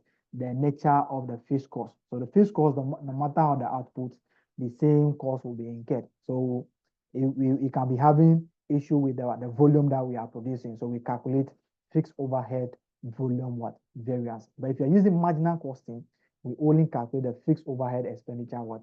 Variance. But the absorption, we calculate additional variance that we call the what?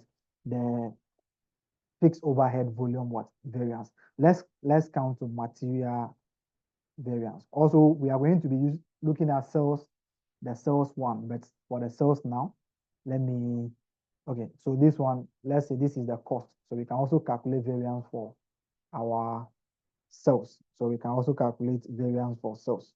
Okay, so the sales too, we do have two variances. For the basic one, we have two variances for the sales. Okay. All right. So for the sales, we have two variances, basic variances. Okay, we have two. So let's count to the sales. So the sales to what will happen is that, okay, we want to sell our budgeted quantity that we want to sell is this one. So the budgeted quantity that we want to sell. So I haven't done anything about the sales to you. Okay. Okay, we have the sales to over there. So let's come to our sales here. So let's say our budgeted quantity that we want to sell. Okay, budgeted quantity was 20,000 at, let's say, 2.5 cedis. Okay, that's the budgeted quantity. Okay, and the question will also give you the cost and other issues. So what will happen is that, let's say our actual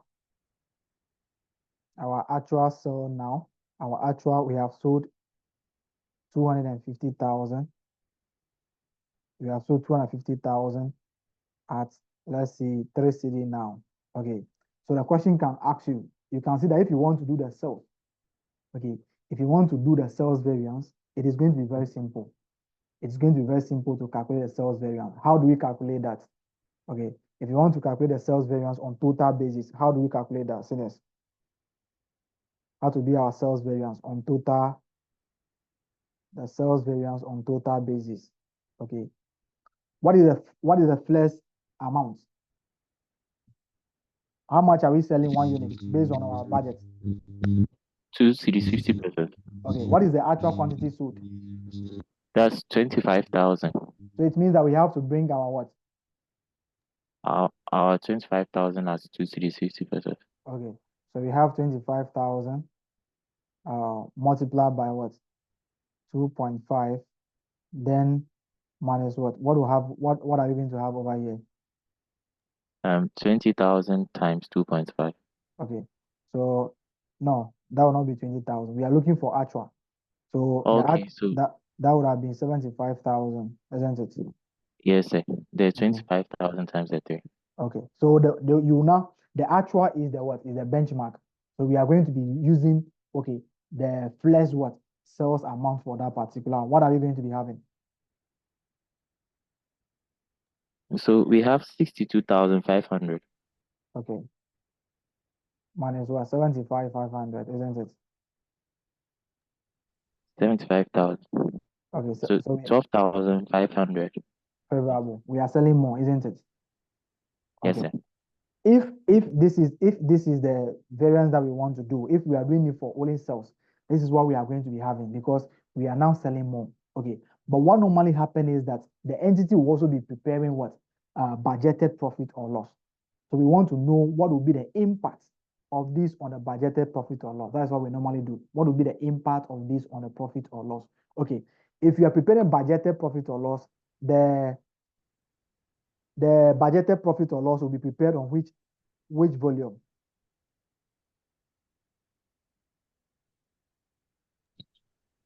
25,000. No, we are preparing budgeted profit or It will loss. be prepared on the 20,000. Okay, it will be prepared on the 20,000, isn't it? Hello? It will be prepared on the 20,000. Is that correct? Yes, sir. Yes. Okay. It will be prepared on the 20,000 at a price of what? 2.5. 2.5, isn't it? Yes. Okay. But what is the actual quantity sold now?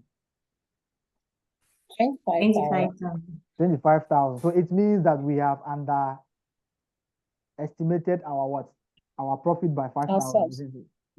Okay. So what we do now is that we have to now reconcile that particular effect. So we now find a difference between the quantity sold multiplied by but mostly we use it on a budgeted contribution, the effect that we'll be having on the contribution. So we'll be using budgeted contribution or budgeted profit, Hello? whatever method that you are using. Yeah, Charles, are you there?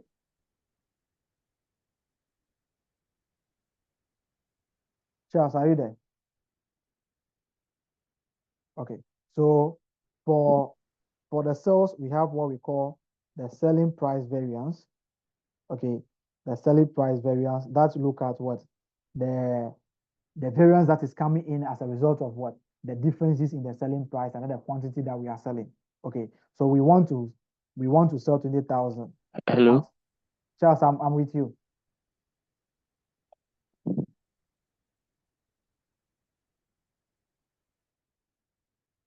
Okay, so we are saying that we are going to be selling one quantity at 250 pesos. Okay, and we have sold 25,000. So what will have been the amount that we should receive from the sale?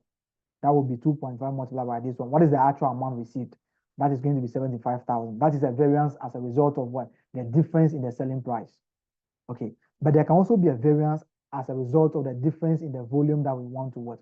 We want to produce or we want to sell. We wanted to sell 20,000, so we budgeted our profit based on 20,000.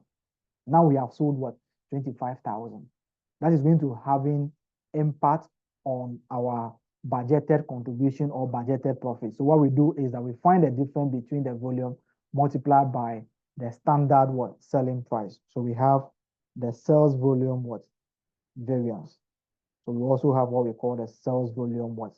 Variance. So I will just use example over here. Mostly we use formula. You can use the formula or you can also use the normal Hello, one. sir, can you hear me? Yeah, Cindy, I'm with you now. Please, I got lost when you started the preparation of the budgeted profit or loss. Okay, don't worry. If I solve a question, you'll be fine with it. Okay, sir. Okay, so you can use formula. Okay, we can actually use formula, but let's come to this place. So I'll just use one example to illustrate that. Then we move on. So let me use the first example that I've used over here. Okay, let's come to this example again. Let's come to this example. Let's look at the variance that is coming in as a result of what? The amount that we are paying for the material that we are buying. Okay, let's come here. What is the actual material purchased? 325. Okay, 325, isn't it? Yes. Yeah. Sir. Okay. How much are we saying that we are going to be paying for a material? We said we'll be paying for them at 2 cedis 50 pesos. Okay, so let's come to the flexed amount. Okay, that is what we call the flexed amount. So let's come there. We can see that the amount that we're supposed to pay will be 2.5 multiplied by 3250, isn't it? Right, sir. How much we supposed to pay? 8125. Okay, we're supposed to pay 8125, isn't it? Yes, sir. But how much has been paid? 6500. What is the difference? That gives us 1625. Okay, how did you get that one? It is this particular one minus this one, isn't it? Yes, sir. So we have 1625. Can we also say that this can be calculated like this? 2.5 multiplied by 3250 minus 3250 multiplied by 2 cedis. Is that correct? Yes. Yes, sir. Can we say that? Okay. Yes, sir. If we can say that, then let me also chip in this one. Can you also say that since since these are all multiplying by the same one, I can just do something like this. Okay, since they are all multiplying by the same thing, I can just do something like this. So let me do some small mathematics here. And okay, I can also say that this is the same as 2.5 minus 2 multiplied by 3250. Yes. Can I also say that, isn't it? Yes, it is. Okay. Yes. What is the name given to this 2.5? That is our budgeted what? Our budgeted price, isn't it? Budgeted. Yes, yes. Yeah. Okay, so we call it the standard price. Since it's per unit, it's a standard price. This 2 cedi over here per kilogram is what? The actual price. Okay, the 3250 is the what? Is the actual material what? Purchase or actual quantity purchase. Okay, actual quantity purchase. Please, sometimes the usage will not be the same as the quantity. We use the quantity purchase. So you can purchase 20,000, but you'll be using 15,000. You are paying on the 20,000. So we use the 20,000 to find the material price.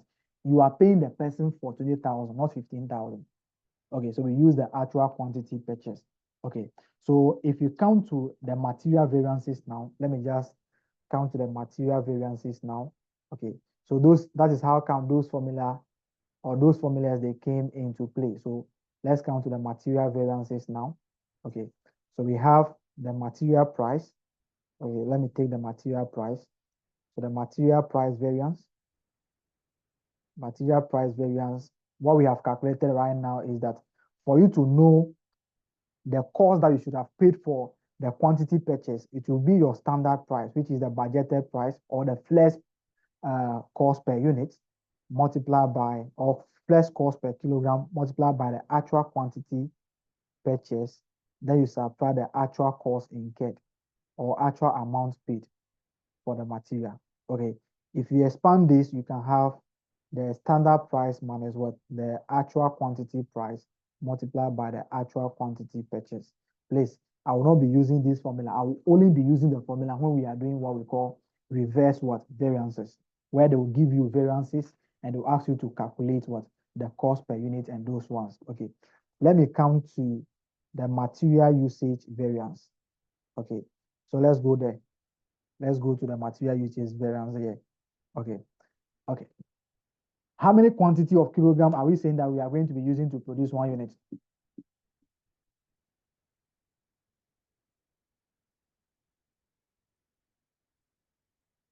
How many quantity of kilogram are we saying that we are going to be using to produce 1 unit of the finished product? 2.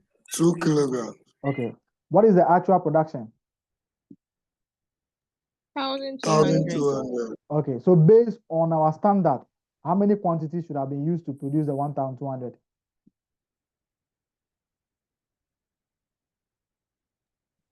2,400. Okay, that would be 2,400. But what is the actual quantity used to produce that?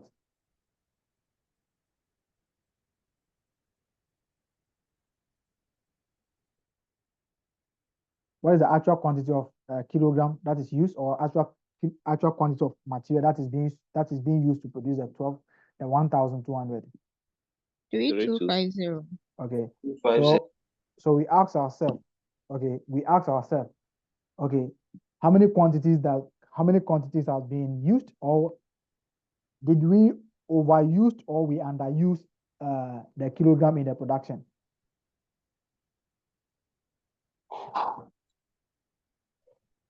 We overused. By how much?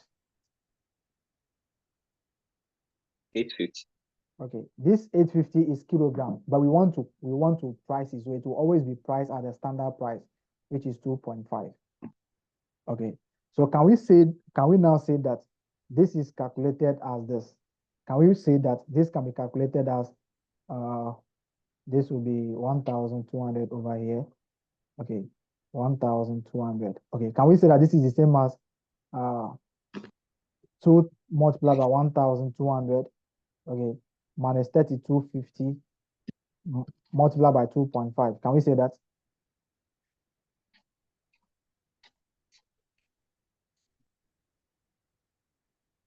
Yes. Okay. This one, the 2 multiplied by 1,200. What are we looking for? We are looking for the flex quantity that has been used for the actual production, isn't it? Yes, sir. Okay. And this is called standard quantity. Okay. This is what called standard quantity. And this is what? Actual what? Quantity used. Quantity. Okay. Multiplied by the standard what? Price per kilogram. Okay. So we can go there and have this particular formula. Okay. We can go there and have the formula. The formula are not coming from heaven. Okay. Standard quantity minus the actual quantity used. Okay. Multiplied by the standard price per unit. The standard quantity is calculated as the standard quantity requirements. Okay. Standard quantity requirement per unit. Standard quantity per unit. Okay. Per unit multiplied by the actual production. Okay, so you have to always take note of this one. Okay, let's come to labor. The labor also, they follow the same principle here. Let's come to the labor. Let me do the same thing for the labor there. Okay, I hope we have done something for labor too, isn't it? Or we did it for all in the material. Let's come to labor here. Okay, let's come to labor here. Okay, let's come to labor. How many hours has been used? What is the actual hours that we paid for? We paid 6,000 CDs for 2,000 hours at 3 CDs. Okay. So, but how much are we saying that we are going to be paying for 1 hour of work? At 3 CDs. We said we will pay 2 CDs, 25 pesos. Okay. But we have paid what, 3 cities, isn't it? Yes, sir. Okay. Based on our budget, how much should have been paid for the hours worked or the hours that the people have been paid for? Based on our budget, how much should have been paid?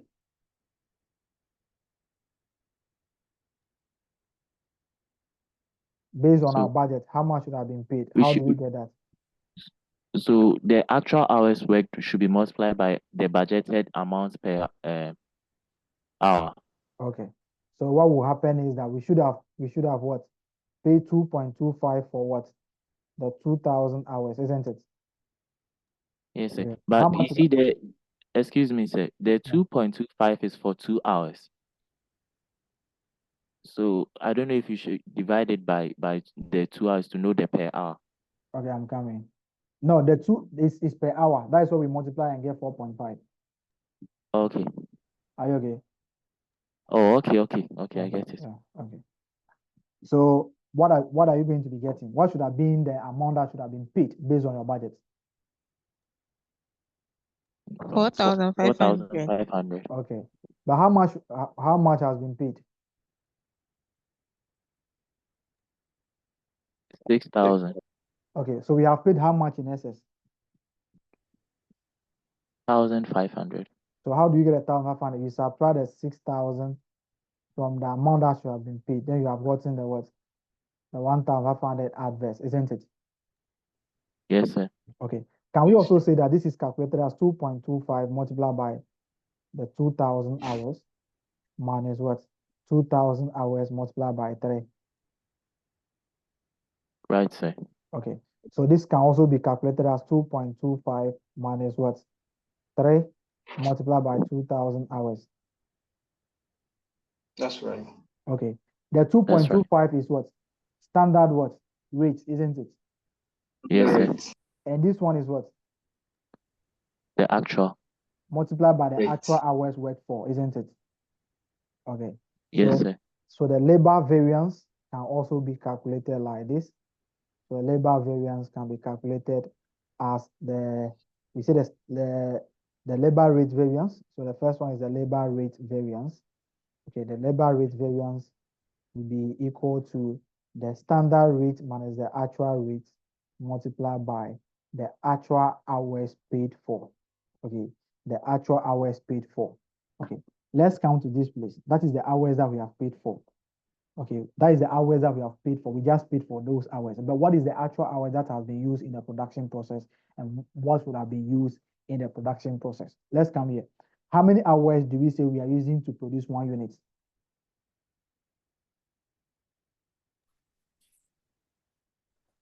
2 hours. 2 hours. Okay, but what is the actual production? 1,200. Okay, take it from this one. We are going to be doing the comparison with what? Actual hours what worked. You can see that we have used 2,000 hours to what? To produce 1,200.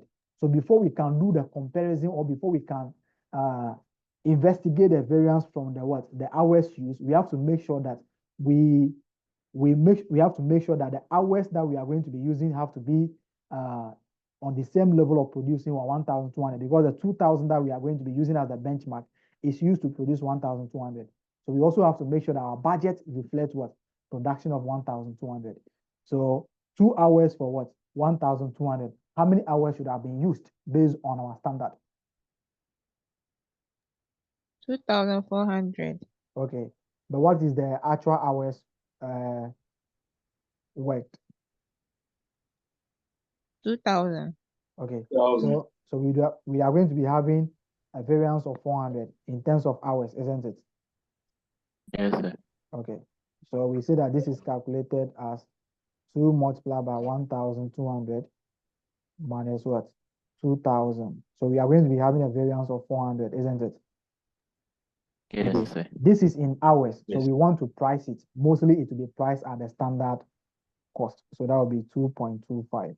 Okay, so let's come here. We can say that this is the same as 2,400 minus 1,200 multiplied by the 2.25. So this is the same as standard hours minus the actual hours worked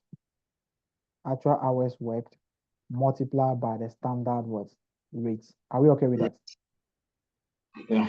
Okay, so we can say that the rest I will not do anything about them again. I will just repeat them because all the variable elements, they follow the same calculation, but just that we change the name of the items. So we have the labor efficiency variance. Okay, so we have the labor efficiency variance. So that will be the standard hours minus the actual hours worked, not the actual hours paid for. We use the actual hours worked. Okay, so actual hours worked, and there can be an issue of idle variance. How do we calculate the idle variance? The idle variance is mostly, if the question does not ask you to calculate idle variance, the idle variance is always included in what? In the labor efficiency. Okay, if the question does not ask you for idle variance, then it will be included in the what? In the labor efficiency. So in this case, we are going to be using the actual hours paid for. If you are including the idle variance over here, we use the actual hours paid for. But if they are asking you to calculate the labor idle, because the people have not worked and you have paid them, so what will happen is that the question can say that the entity has paid for 25,000 hours. So this is the amount that we paid for. So if you are looking at the labor rate variance, we calculate the variance on the amount that you have paid, the hours that you have paid for. The 3 CD, you have paid it for this 25,000. Okay, so if you are going to look for your flex amount your flex amount must be calculated on the 25,000 so that you can compare the two figures. Okay, but there can also be a labor efficiency as a labor efficiency, idle variance. How do we go about that? The question will say that the actual hours worked for is what? Is 20,000, but you have paid for 25,000. It means that you have paid for what? 5,000 that the people did not work for, isn't it? Yes, sir. Okay, so what we'll do is that you find the difference between the hours paid for and the hours worked. The difference is the idle variance. The idle time is always paid on the what? On the budgeted what rate, not the actual. It will be paid on the amount that we want to pay you per hour. So what will happen is that you have your actual hours paid minus the actual hours worked. That is if the actual hours paid for is different from the actual hours worked, then there will be an issue of the idle variance there. Let's come to variable overheads. Okay, the variable overheads, I won't bring them again because it also follows the same thing like this.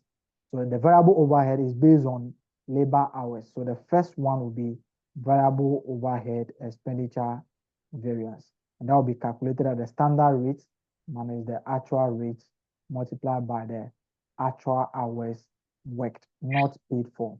Okay. Okay, the variable overhead is just based on the labor hours that you work for. So if you work for 10,000, we pay you based on 10,000. So it follows the same principle or the same calculation as the labor rate variance, but just that we use the actual hours worked for. So we count to variable overhead, efficiency or volume variance. So let me just say variable overhead volume variance. It's also calculated as what? The labor efficiency. So we have the standard rates minus the actual hours worked for multiplied by the standard rate of what? Standard rate of variable overhead per hour. Okay. Then you count to the fixed overhead. Okay. The fixed overhead expenditure variance. The fixed overhead. What will happen is that we have the fixed overhead expenditure variance. Okay, that one is very simple. What do we do? Okay, we are budgeted to use 20,000 units. Okay, we are budgeted to use 20,000 units. So what we have been calculating for fixed overhead, you can see the variance that we have been calculating for the fixed overhead. We just take the budgeted and we subtract the what? The actual from it, isn't it? Yes, Another flexible budget. That is what we call the fixed overhead expenditure variance. Okay, so we just take the actual, we take the budgeted fixed overhead minus the actual fixed overhead. That is what we call the fixed overhead expenditure variance, and that's what we have been doing for the flexible budgets. Okay, but if the question is if the entity is operating under marginal costing, or the question can say they are using variable costing, which is the same as the marginal costing. Okay, we calculate only the fixed overhead expenditure variance. But if the entity is using absorption costing, we calculate another variance that we call the fixed overhead volume variance. And I will show you how we calculate that. Let's come to this question. Okay. Let's come here. Assuming this one, assuming the fixed overhead has been given to you as this. Okay. They have given you the fixed overhead and they are saying that it is 2 cedi per unit. Okay, they say it is 2 cedi per unit, but this 2 cedi, the budgeted or the activity level that has been used, the output level that has been used on it is 24,000. Okay, so you are given, let's say you are given 2 cedi per unit, and we have budgeted for at what 24,000. So that will give us 48,000 in total. Okay, so they will tell you that the fixed overhead absorption rate per unit is 2 cedis, but this is based on the production level of 24,000. Let's come here. At the end of the day, your actual production is now what? Your actual production is now, let's say, 26,000. What is going to happen? Will there be any gain from the fixed overhead there, or there will be a loss? You have budgeted to use 48,000 for what? For 24,000, but you have produced what? 26,000. You can say that 26,000, we are still going to be incurring 48,000 on it, isn't it? yes, sir. Okay, but this 48,000 is actually for 24,000. You can see that we are producing what? 2,000 in excess, isn't it? Yes, We are sir. producing 2,000 in excess, isn't it? Yes, sir. Okay, if we should pay for that particular 2,000 that we are producing, how much should have been paid for that? That's 4,000. Okay, so you can see that we are not paying for that 4,000. So that 4,000 is coming as a benefit. That is what we call the what? The fixed overhead volume. What is the benefit that we are getting from producing more than the budget? Or what is the benefit, or what is the loss that we are suffering from producing less than the budget? Because whether you produce the same quantity or not, you are going to be incurring the same cost. We are saying that we are going to be using 48,000. That is the budgeted for an output of 24,000. Now you have produced 26,000. You will still be incurring the cost of what? 48,000. But there's a cost benefit here. Why? Because 48,000 is for 24,000. Now you can see that you are not paying for what? 2,000, which is the excess. That will be our 2 cedi. You have 4,000.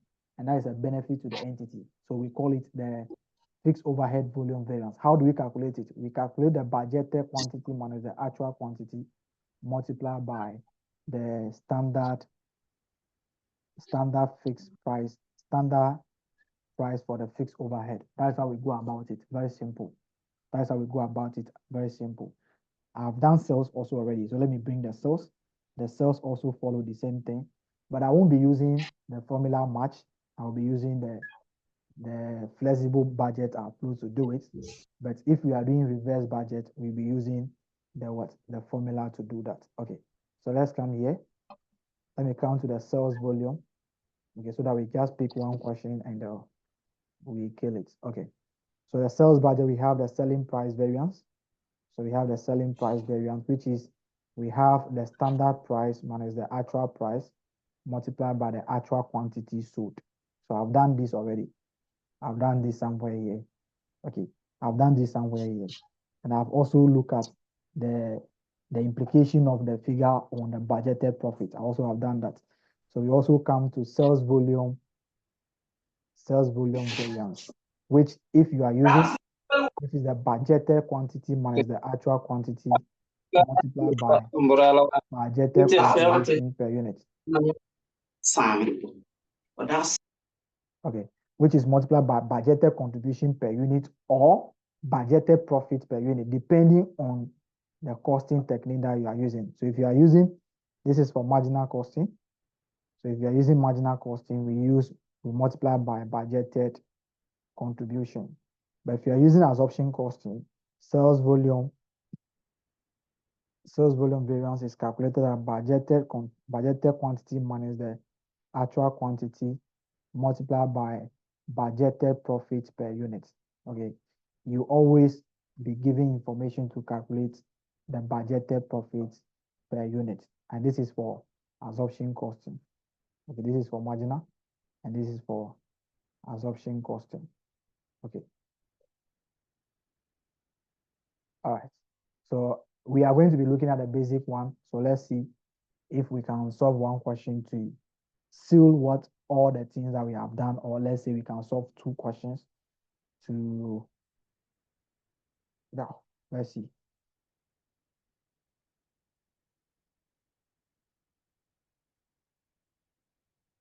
Okay, let me pick the question number 2. Okay.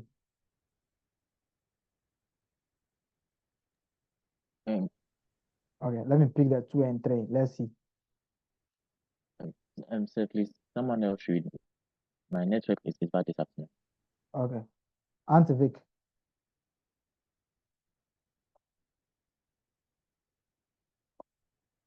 Yes. Okay, question 2. Dumasil Limited has just introduced a new standard marginal costing system to assist in the planning and control of the production activities for the single products, which the company manufactures Turkey. The system became operational on 1st March 2021. The management accountant has consulted with the senior engineer and they have agreed on the following standard specification to manufacture 1 unit of the product, Turkey. You have the direct materials, direct labor, variable overheads.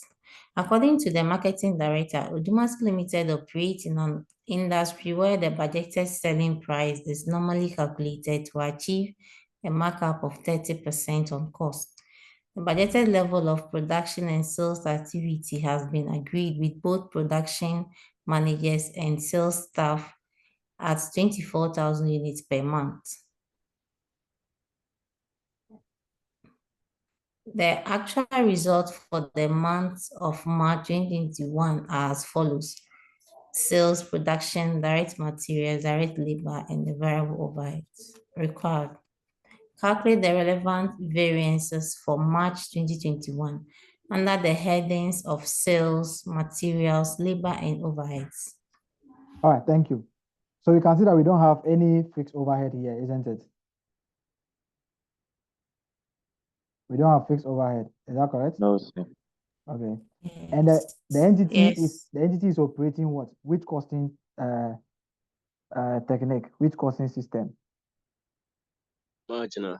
Okay, they are operating marginal. So they are asking us to calculate the what? The variances under sales, material, labor, and what? And overheads. We are going to do all of them. There is no big deal about it. Let's see what we can do there. Okay, so let's have the question number 2, which we have the name of the company to be. Okay, let me check. So we just calculate it the way, okay, but in the exam, you calculate it the way you can do it. So if you can do the material first, fine. But I'm going to calculate it based on what? Based on what they are saying. So we have the first variance under the cells is what? We know that cells, for the basic variance, we have 2 variance under cells. Is that correct? Yes, 2 variances. So we have the selling price variance. Okay, the selling price variance is talking about the change that is coming in as a result of change in the what? In the selling price. Let's come here to the question. Okay. Are we giving the selling price in the question? Do you have the selling price? I think that's the No, but I have the total sales. Okay, we don't have the selling price, but what was said about the selling price? you said the According market to, for 30%. okay, so they are saying that according to the marketing director, Dumasi Limited operates in an industry where the budgeted selling price is normally calculated to achieve a markup of 30% on cost. So how do we calculate the selling price now?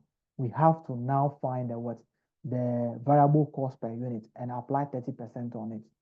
Okay, so let's come to the calculation of the selling price now. Okay, we know that the selling price calculation will now be like this. So before that, let me calculate the selling price before we even start with the variance. Okay, so let's come to the budgeted selling price or the standard selling price because it's going to be per unit. Okay, so the standard selling price, okay, they are saying that it's 30% on markup. Okay, the markup is always the cost. So what will be the cost now? We are doing this per unit. Okay, so the first component of the cost will be the material. Is that correct? Yes, sir. Okay, so let's go there. Let's go there. Okay, how many kilogram of material are we using to produce 1 unit? 4 kilogram, And how much are you paying per kilogram? 1.75. So what will be the material cost of producing 1 unit of turkey? 7. 7 cedi. So that will be 4 multiplied by what? 1.75. Okay, so you are using 4 kilograms to produce 1 unit. So it means that for you to produce 1 unit, you have to pay 1.74 times because 1 kilogram is 1.7. So we have 1.7 multiplied by 1.4 or 4 multiplied by 1.75. What are we having? 7. Let's 7. count to labor. Okay, let's count to labor. We determine the budgeted or the standard selling price. How many hours are we using to produce 1 unit? 2 hours. 2 Okay, hours. how much are we paying for hour? 10 10 cedi. cents. Okay, so if you are using 2 hours to produce 1 unit, it means that for you to produce 1 unit, you are going to be paying the people 10 cedi 2 times, isn't it? Yes. Okay, so the labor cost per unit, please, the selling price is always calculated for a unit for the finished product. So we have 2 multiplied by 10. I'm having 20, isn't it? So we have the variable overhead. Okay, the variable overhead. So the variable overhead will also be based on the labor hours. Okay, if you are not given, use the labor hours, but this one you have been given 2 hours at what? 8.25. Okay, so what would be the amount? What would be the value? What would be the variable overhead per unit? That's 16.5. 16.5. Okay. So what is the total variable cost now?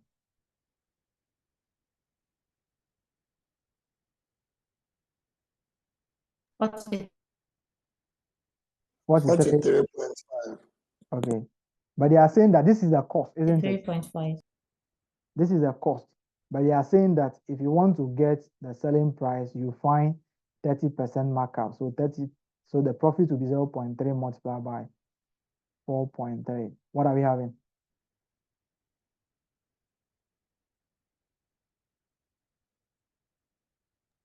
$13.05.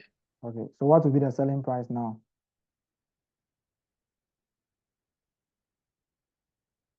$56.55. Okay, That's right. 56.55. So that is the selling price now. So for this one, you have to determine the selling price yourself before you even start calculating. So let's come to the first variance. Selling price variance. Okay, the selling price variance. Okay, we are saying that based on our standard, we are going to be selling 1 unit for how much? We're going to be selling 1 unit, 56.55. 56.55. Okay. So what is the actual quantity sold? We have 22,000 units. Okay. So based on our standard, how much should have been realized from the sale of 22,000?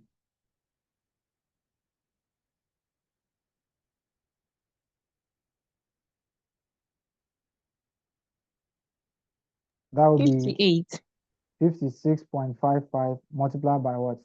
22,000, isn't it? 22,000. Yes, Okay. sir. Okay. How much should have been realized? 1,244,100. Okay. 1,244. 100. Okay. But what is the actual amount received there? 1,276,000. Okay. What is the difference? 31,900. Okay, 39,100. So how do we find the difference? We subtract the amount that we have received from the amount that we should have received. So you just subtract the 126,000 over here. What do we subtract as this total amount? Please don't go and be doing the actual selling price because you are going to be wasting your time. How do you find the actual selling price? It's not going to be 126,000 divided by 22,000. Is that not what you are going to be getting as the actual selling price? At the end of the day, are you not going to be multiplying the whole answer by 22,000 again? Yes, sir. So you can see that you are still going to be getting the 1,276,000. So just calculate your flexed amount for the actual result and subtract the actual cost from it. Very simple. So you'll be having 31 what? 900. Would that be favorable or adverse? This is sales, not cost. So pay attention. If we are selling, we are going to be receiving 124,400. Okay, that is the amount that we are supposed to receive, but we are receiving now what? 1,276,000. Is that going in our favor or it is going against us? It's going in our favor. Okay, so that will be favorable. So sales, if you sell more, that is a good news for you. If you sell less, that's a bad news for you. So this is the sales. So let's come to our sales volume variance now. Very simple. You don't have to stress yourself. Okay, so let's come to sales volume variances now. Okay, assuming we are calculating, let's go to the question now. Okay, assuming we have calculated a budgeted what? Contribution or budgeted what? Yeah, that will be a budgeted contribution because we are using marginal costing. Okay, assuming we are calculating a budgeted contribution, it will be calculated on what? The budgeted quantity, isn't it? Yes, sir. Okay, and that will be 24,000 multiplied by what? 13.05, isn't it?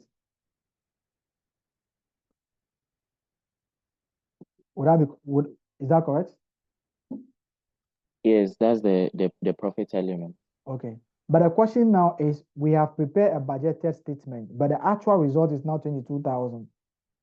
Okay. So it means that the budgeted should have been based on 22,000, but we have based it on 24,000. It means that we have overstated our contribution by 2,000. Okay, by 2,000 units. Why 2,000 units?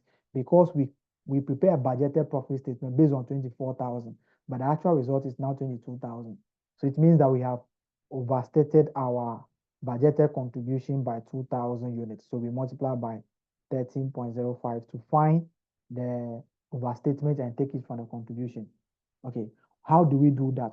We just subtract the actual result from the budgeted result, multiply by the what? The 13.05 or the profit element. That will give us that particular answer. So what you do now is that, okay, your budgeted contribution should have been was calculated on 24,000, but the actual result is now 22,000. You have over-calculated your contribution by 2,000. So what you do is you have your 24,000 here minus 22,000 here, multiplied by 13.05.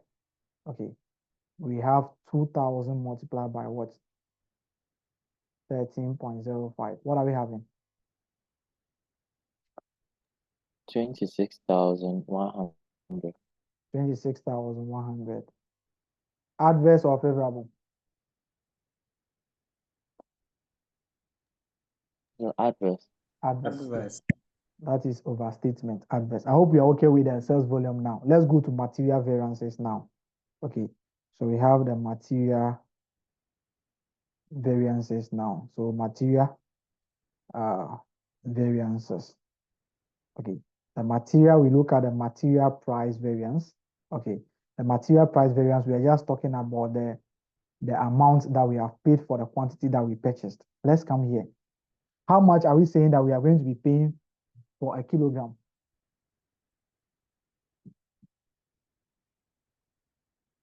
Based on our standard, how much are we paying per kilogram? 1.75. Okay. What is the actual quantity of kilogram purchase? 90,000 kilograms. Okay, and the cost incurred is 162,000, isn't it? The actual cost incurred is 162,000, Yes, isn't sir. it? Okay, so we have paid 162,000. The question now is if we want to pay based on our standard amount, how much should have been paid? So that should be 90,000 times 1.75. Okay, so what we do over there is that we want to compare the amount that we have paid and the amount that we should have paid. We have paid 162,000 for 90,000 kilograms. The question is, how much did we say that, or how much are we expecting to pay per kilogram? It's 1.75. So if you are paying 1.75 per kilogram and you have purchased 90,000, how much should have been paid for that? So we do 1.75 multiplied by the 90,000. How much are you getting? 157,500. Okay, so we have paid 162,000. So we find the difference between them. So we have the you say one what? 157,500. Okay, 157,500 minus 162,000. What are we having? 4,000. 4,500. Right, sir. Adverse or favorable?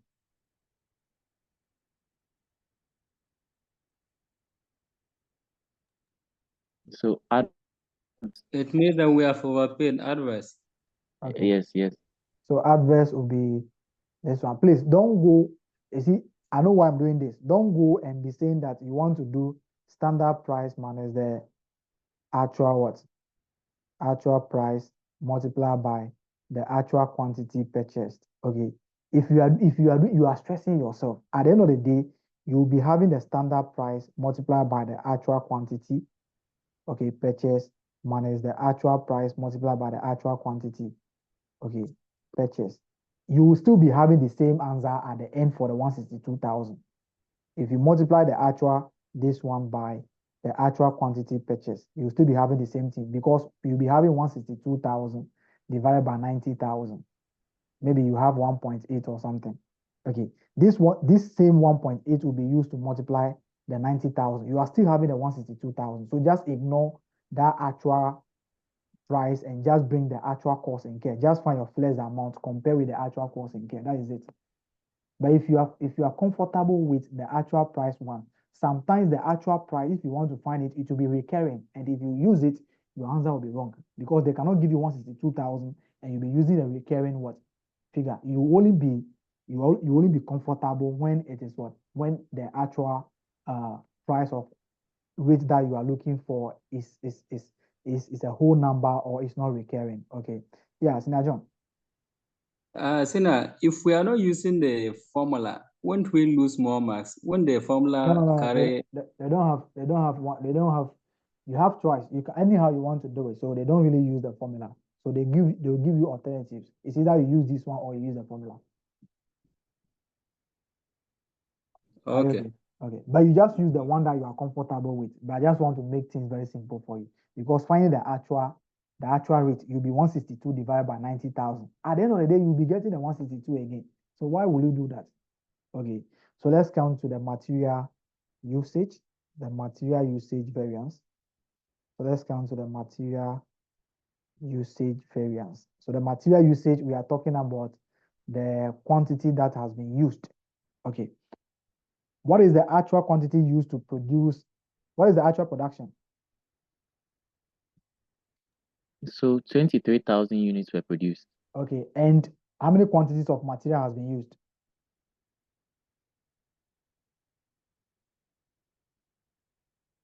So that's 90,000 kg Okay. of material. Okay. The question now is based on our standard, how many kilograms? How many kilograms? I'm talking about total. How many kilograms of material should have been used to produce the 23,000?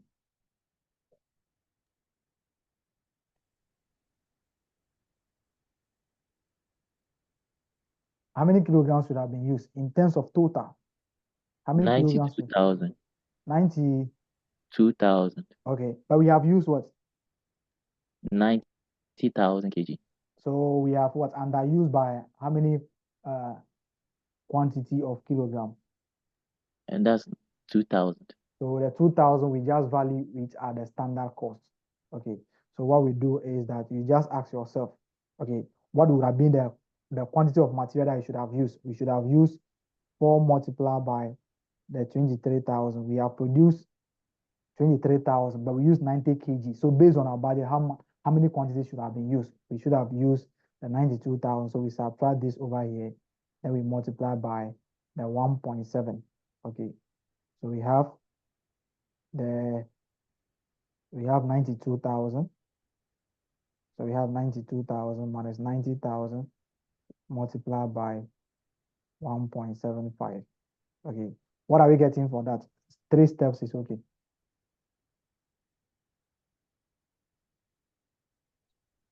3,500. 3,500. Adverse or favorable? Favorable. Okay. Let's go to labor variances. It's a very simple thing. Labor variances. Okay. Labor variances. Let's count to labor variances. The first one will be what? Labor rate what? Variance. We are talking about the amount that we have paid to the workers. Okay. What is the actual amount paid to the workers?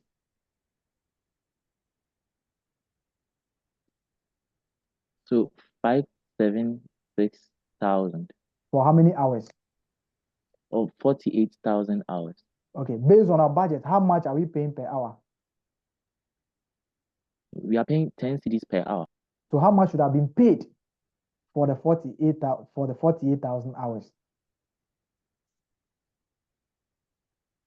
So that's the 10 cedis for times the 48,000 hours. That's 480,000. Okay, minus the actual figure of what? 576,000. Okay. So this is what we call the labor rate variance. Okay. So what are we having there? This will be 480,000 minus what? 576,000. What is the difference? That gives us 96,000. Adverse or favorable? So that's adverse. Okay. So we have the labor usage variance. Okay. We have the labor usage what? Variance. Okay. The labor usage variance, we are talking about the hours that has been used in the product, labor efficiency rather, not usage. Okay. labor efficiency. So we are talking about how efficient we are.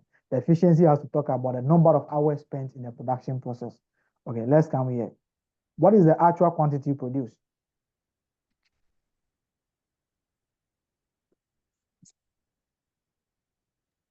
What is the actual production process? Actual production unit? 23,000. 23,000. Okay. And they have used how many hours? 2. 48,000. 2,000 hours. They have used 48,000 hours. We want to determine whether they are efficient in the production process or not. What do we mean by that? We are expecting that for every unit that they are producing, they should use what? 2 2 hours. hours. Okay. So they have produced 23,000. How many hours should have been used?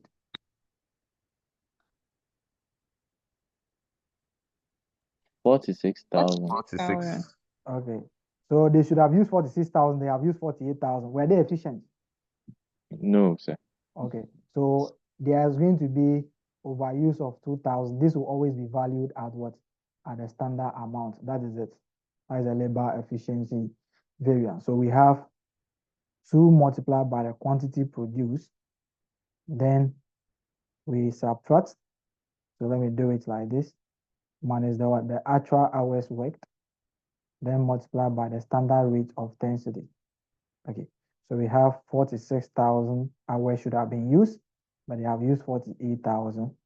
So it means that they have overused this. So we have the 2,000 here multiplied by 10. And that will give us what? 20,000 what?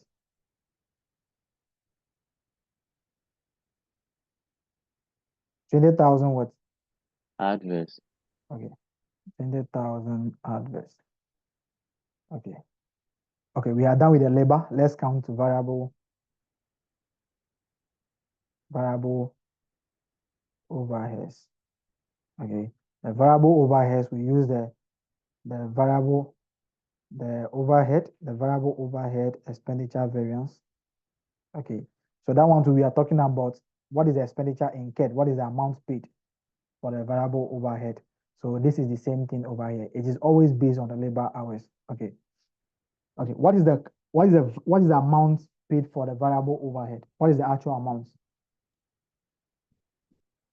350,000. 350,000. So paid for how many hours? It's paid for 48,000 hours. Okay. Okay. How much are we saying that we should be paying we should be paying per hour? 8.25. Okay. So we have now paid for 48,000 hours. That is the actual work. That is the actual labor hours used. So we have paid 350,000 for that. But the question is, we should have paid 8.5 per hour. So if we are paying the 8.5 per hour, how much should have been paid for the 48,000? How much should have been paid? 396,000. So 8.25 multiplied by 48,000 hours minus what?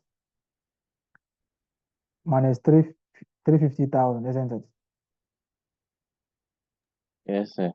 Okay, so that will give us what? The blessed amount will be what? 396,000. Okay, so that would have been 396,000. Okay, minus what? 350,000. What is happening there? So it's a favorable condition for us.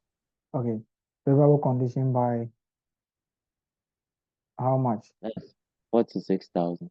46,000 favorable rather. Okay, I'm going to show you something, but let's pray with that. Let's pray if I can solve the second question, then we move. Let's go to the variable overhead volume variance. So variable overhead volume what? Variance. And that is calculated like, it is based on the labor hours. So it will follow the same thing like this. We are using 2 hours to produce 1 unit, but we have used 48 hours. So based on our standard, how many hours should have been used to produce the 23,000? So that will also follow the same thing. 46,000 minus 48,000 multiplied by 8.25. Okay, what are we getting?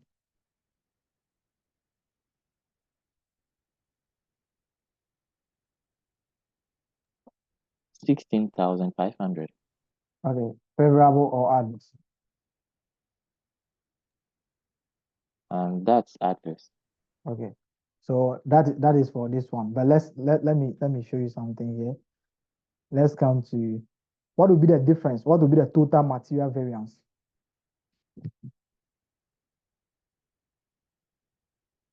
The total material variance. We have material price of 4,500 adverse and material usage of 3,500 favorable. What would be the total variance?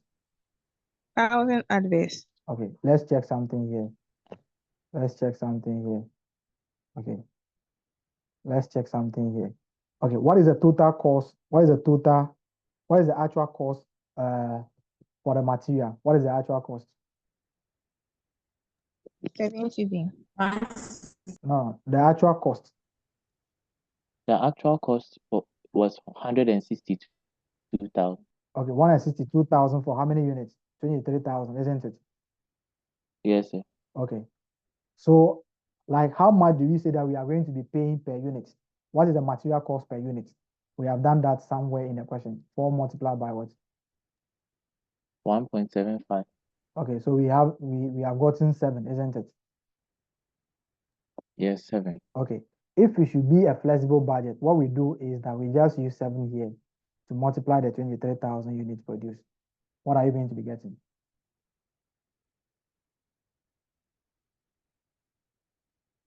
So 161,000.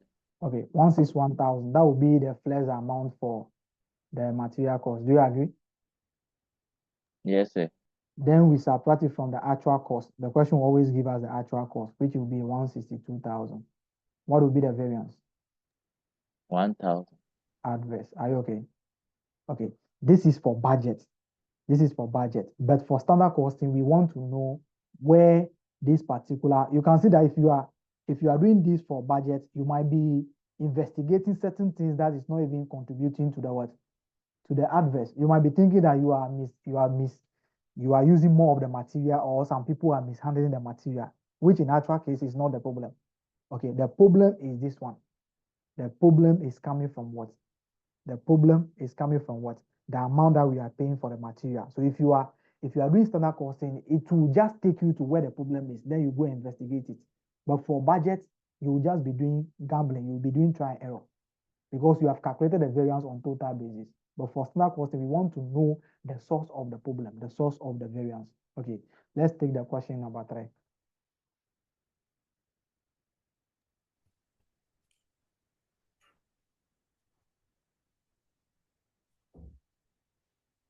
Question 3. An office manager uses the high-low method to establish expected cost for office expenses based on the following data for monthly expenses. So we have the activity levels, the cost for 6,000 labor hours, and then cost for 8,000 labor hours. You have the activities are heating and lighting, telephones, sundry expenses. Variable costs are assumed to vary with the number of labor hours worked in the office during the period. In the most recent, 7,700 labor hours were worked and actual costs were as follows. We are with you. Calculate the cost variance for the month.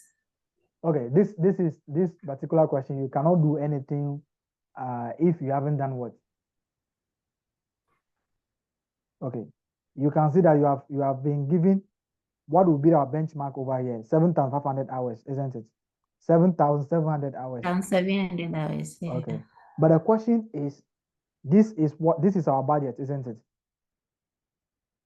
Okay, but how do we flex our budget to reflect the cost that should have been coming for the 7,700 hours? You are giving 2 activity levels. You are giving 2 activity levels. If you should have been given 1 activity level, you just do 17,000 divided by this one. That means the cost that you'll be incurring per hour. So you just multiply by this 7,500, this 7,700 and move on. But you are giving 2 activity levels. How do we find the variable cost per unit and the fixed cost per unit? Right. I said right. Charles, how do we calculate the what? The cost per hour, and maybe if there's any fixed cost, how do we get them? So we take the highest level of activity with its corresponding amount, and then the lowest level of activity with its corresponding amount. Okay, so you can only do that by using the high-low method. Even the question specified that high-low what method. So High-low method, yeah. let's look for the heating cost. So the heating cost, portion of it to be variable and portion of it to be fixed. So it is going to be the heating and lighting is going to be a semi cost. Okay, so let's take heating and lighting. Okay, so we count the variable element over there. We use high-low, isn't it? So variable cost per hour. So what is the highest level of activity and its cost? So the highest was 8,000. And the cost for the heating and lighting for that 8,000 is what? It was 18,000. So 18,000 minus what? Minus 17,000. Is that correct? Yes, sir. Divided by 8,000 minus 6,000. Are we okay with that?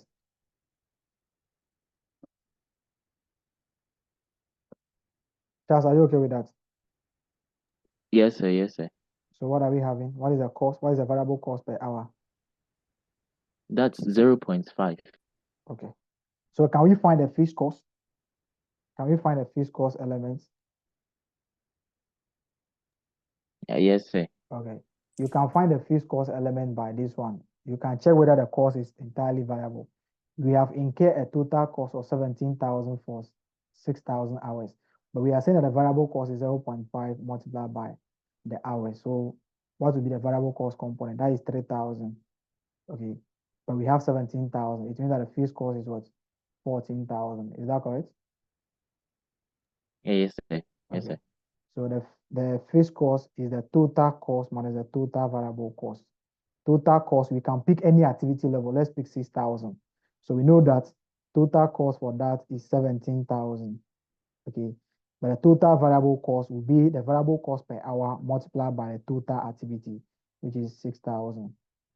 So we'll be having 14,000 as the fixed cost. Let's go to our next item is what? Telephones. Okay. So the telephones we have telephones. So the telephones we have what? Telephones we have. Okay. So let me just look at it. Let me just write telephones as an item. Okay. So we come to the variable cost of telephone per hour. Okay. What is the cost for the highest activity level? 8,400. Okay. 8,400 minus what? 7,200. Okay. So what are we going to be having there? That will be 1,200 divided by 2,000. Is that correct? Yes, sir. Okay. What are we having? What is the cost per hour? So that is at 0.6. 0.6. Yes, sir. Yes. Okay. So that will be 0.6 per hour. Can we find a fixed cost element? Okay. Yes. So sir. after finding this, go and check whether the cost is entirely variable. How do we do it? You know that variable cost is 0.6 per hour. So you just multiply by the number of hours that you have used to get the cost over there. So we'll be having 8,400 minus what? 0.6 multiplied by 8,000. Is that correct? 8,000, sir. Okay. What are we having?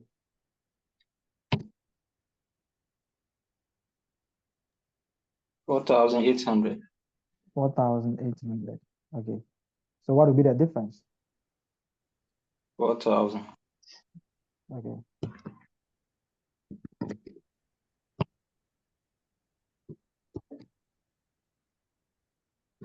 I'm having 3,600. Yes, 3,600. Okay. Let's go to the the next item. Okay, sundry what? Expenses. Okay, let's come to sundry expenses. Okay, sundry expenses. The sundry expenses, let's look at what we are having, and let's look at what we are having for the sundry expenses. Let's look at the variable.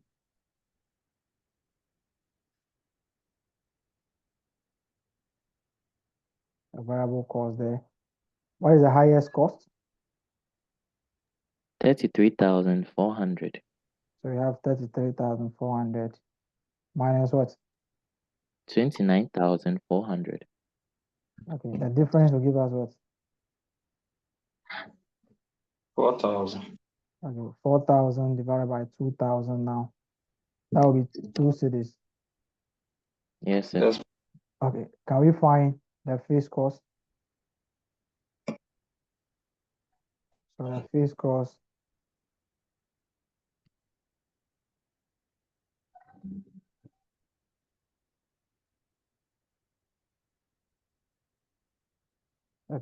will be, let's pick this one. Let's pick 29,400. If you pick any level, you'll be getting the same answer. So 29,400 minus 2 multiplied by 6,000. Is that correct? Yes, please. Okay. Minus 12,000. What are we having?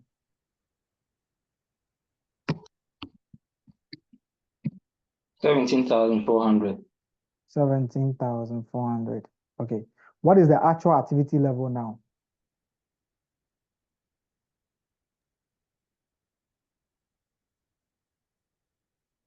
Actual activity level is what? 7,700 hours. So we have 7,700 hours. So we have to find the total cost for the lighting and heating. We have to find the total cost. Okay.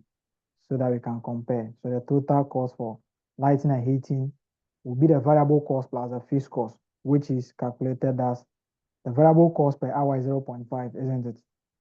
So Yes, sir. 0.5 multiplied by 7,700 plus the fixed cost. Is that correct? Yes, please. And the Yes. fixed cost is 14,000. So what will be the total cost for them? 17,850. So 17,850. Let's come to the next one, which is telephones.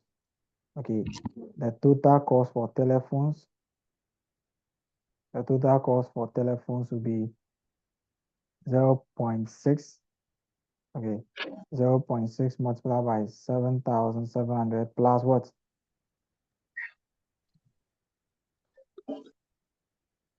So plus 3,600. Okay, plus 3,600. What are we having? 8,220. 20. Okay, let's come to the last one, which is what? Sundry Sundry expenses. expenses.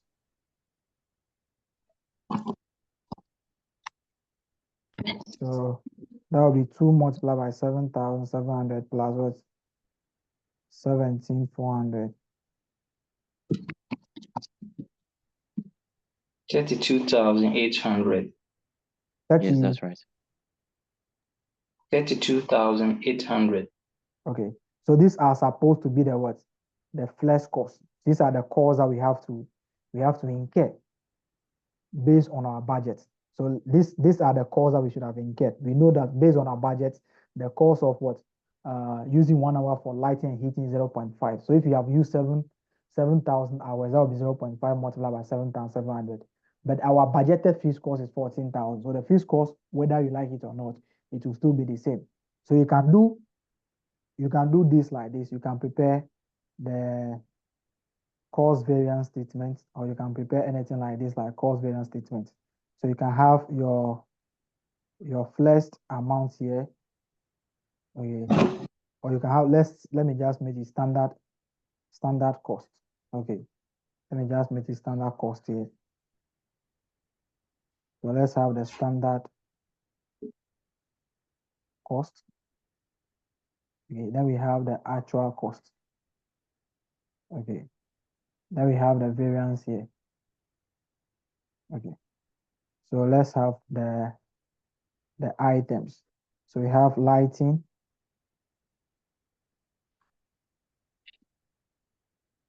Let's have lighting and heating. What is the standard cost that we have calculated? 17,850, isn't it? Telephones is 8220. Okay. So let's come to sundry expenses. What do we have? 32,800. So let's go and bring the actual costs. Hey, sir, Yes, please. is that not supposed to be the actual method? No, that is not actual. So the actual is 17,600. Okay. 8750 and 32 what? 600. Okay, Oh, so okay. 750, 32 what? 600. What are the variances? So So 250 for the first one. You have to be adding the remark. Okay, 250 what? So favorable. Okay,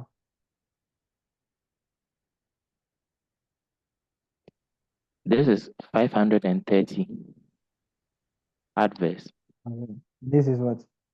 200 what?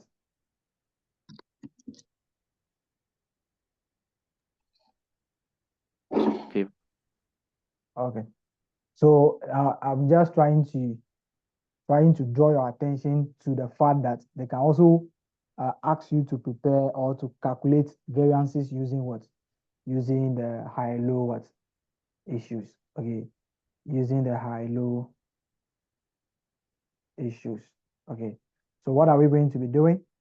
On Thursday, we are going to be looking at how to prepare a profit reconciliation statement. The question can ask you to reconcile using the variances. You can reconcile your budgeted profit with your actual profits.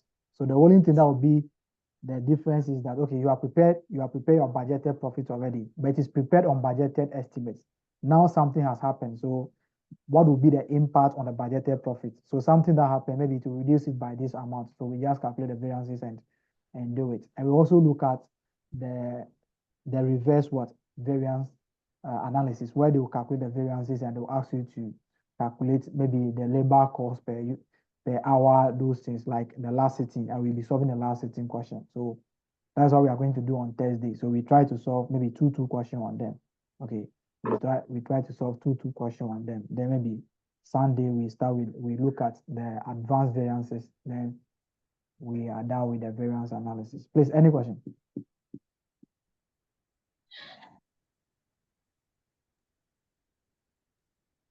No, sir. Okay. yes, sir. So I'll see you guys on Thursday. Okay. Right, sir. Yes, sir.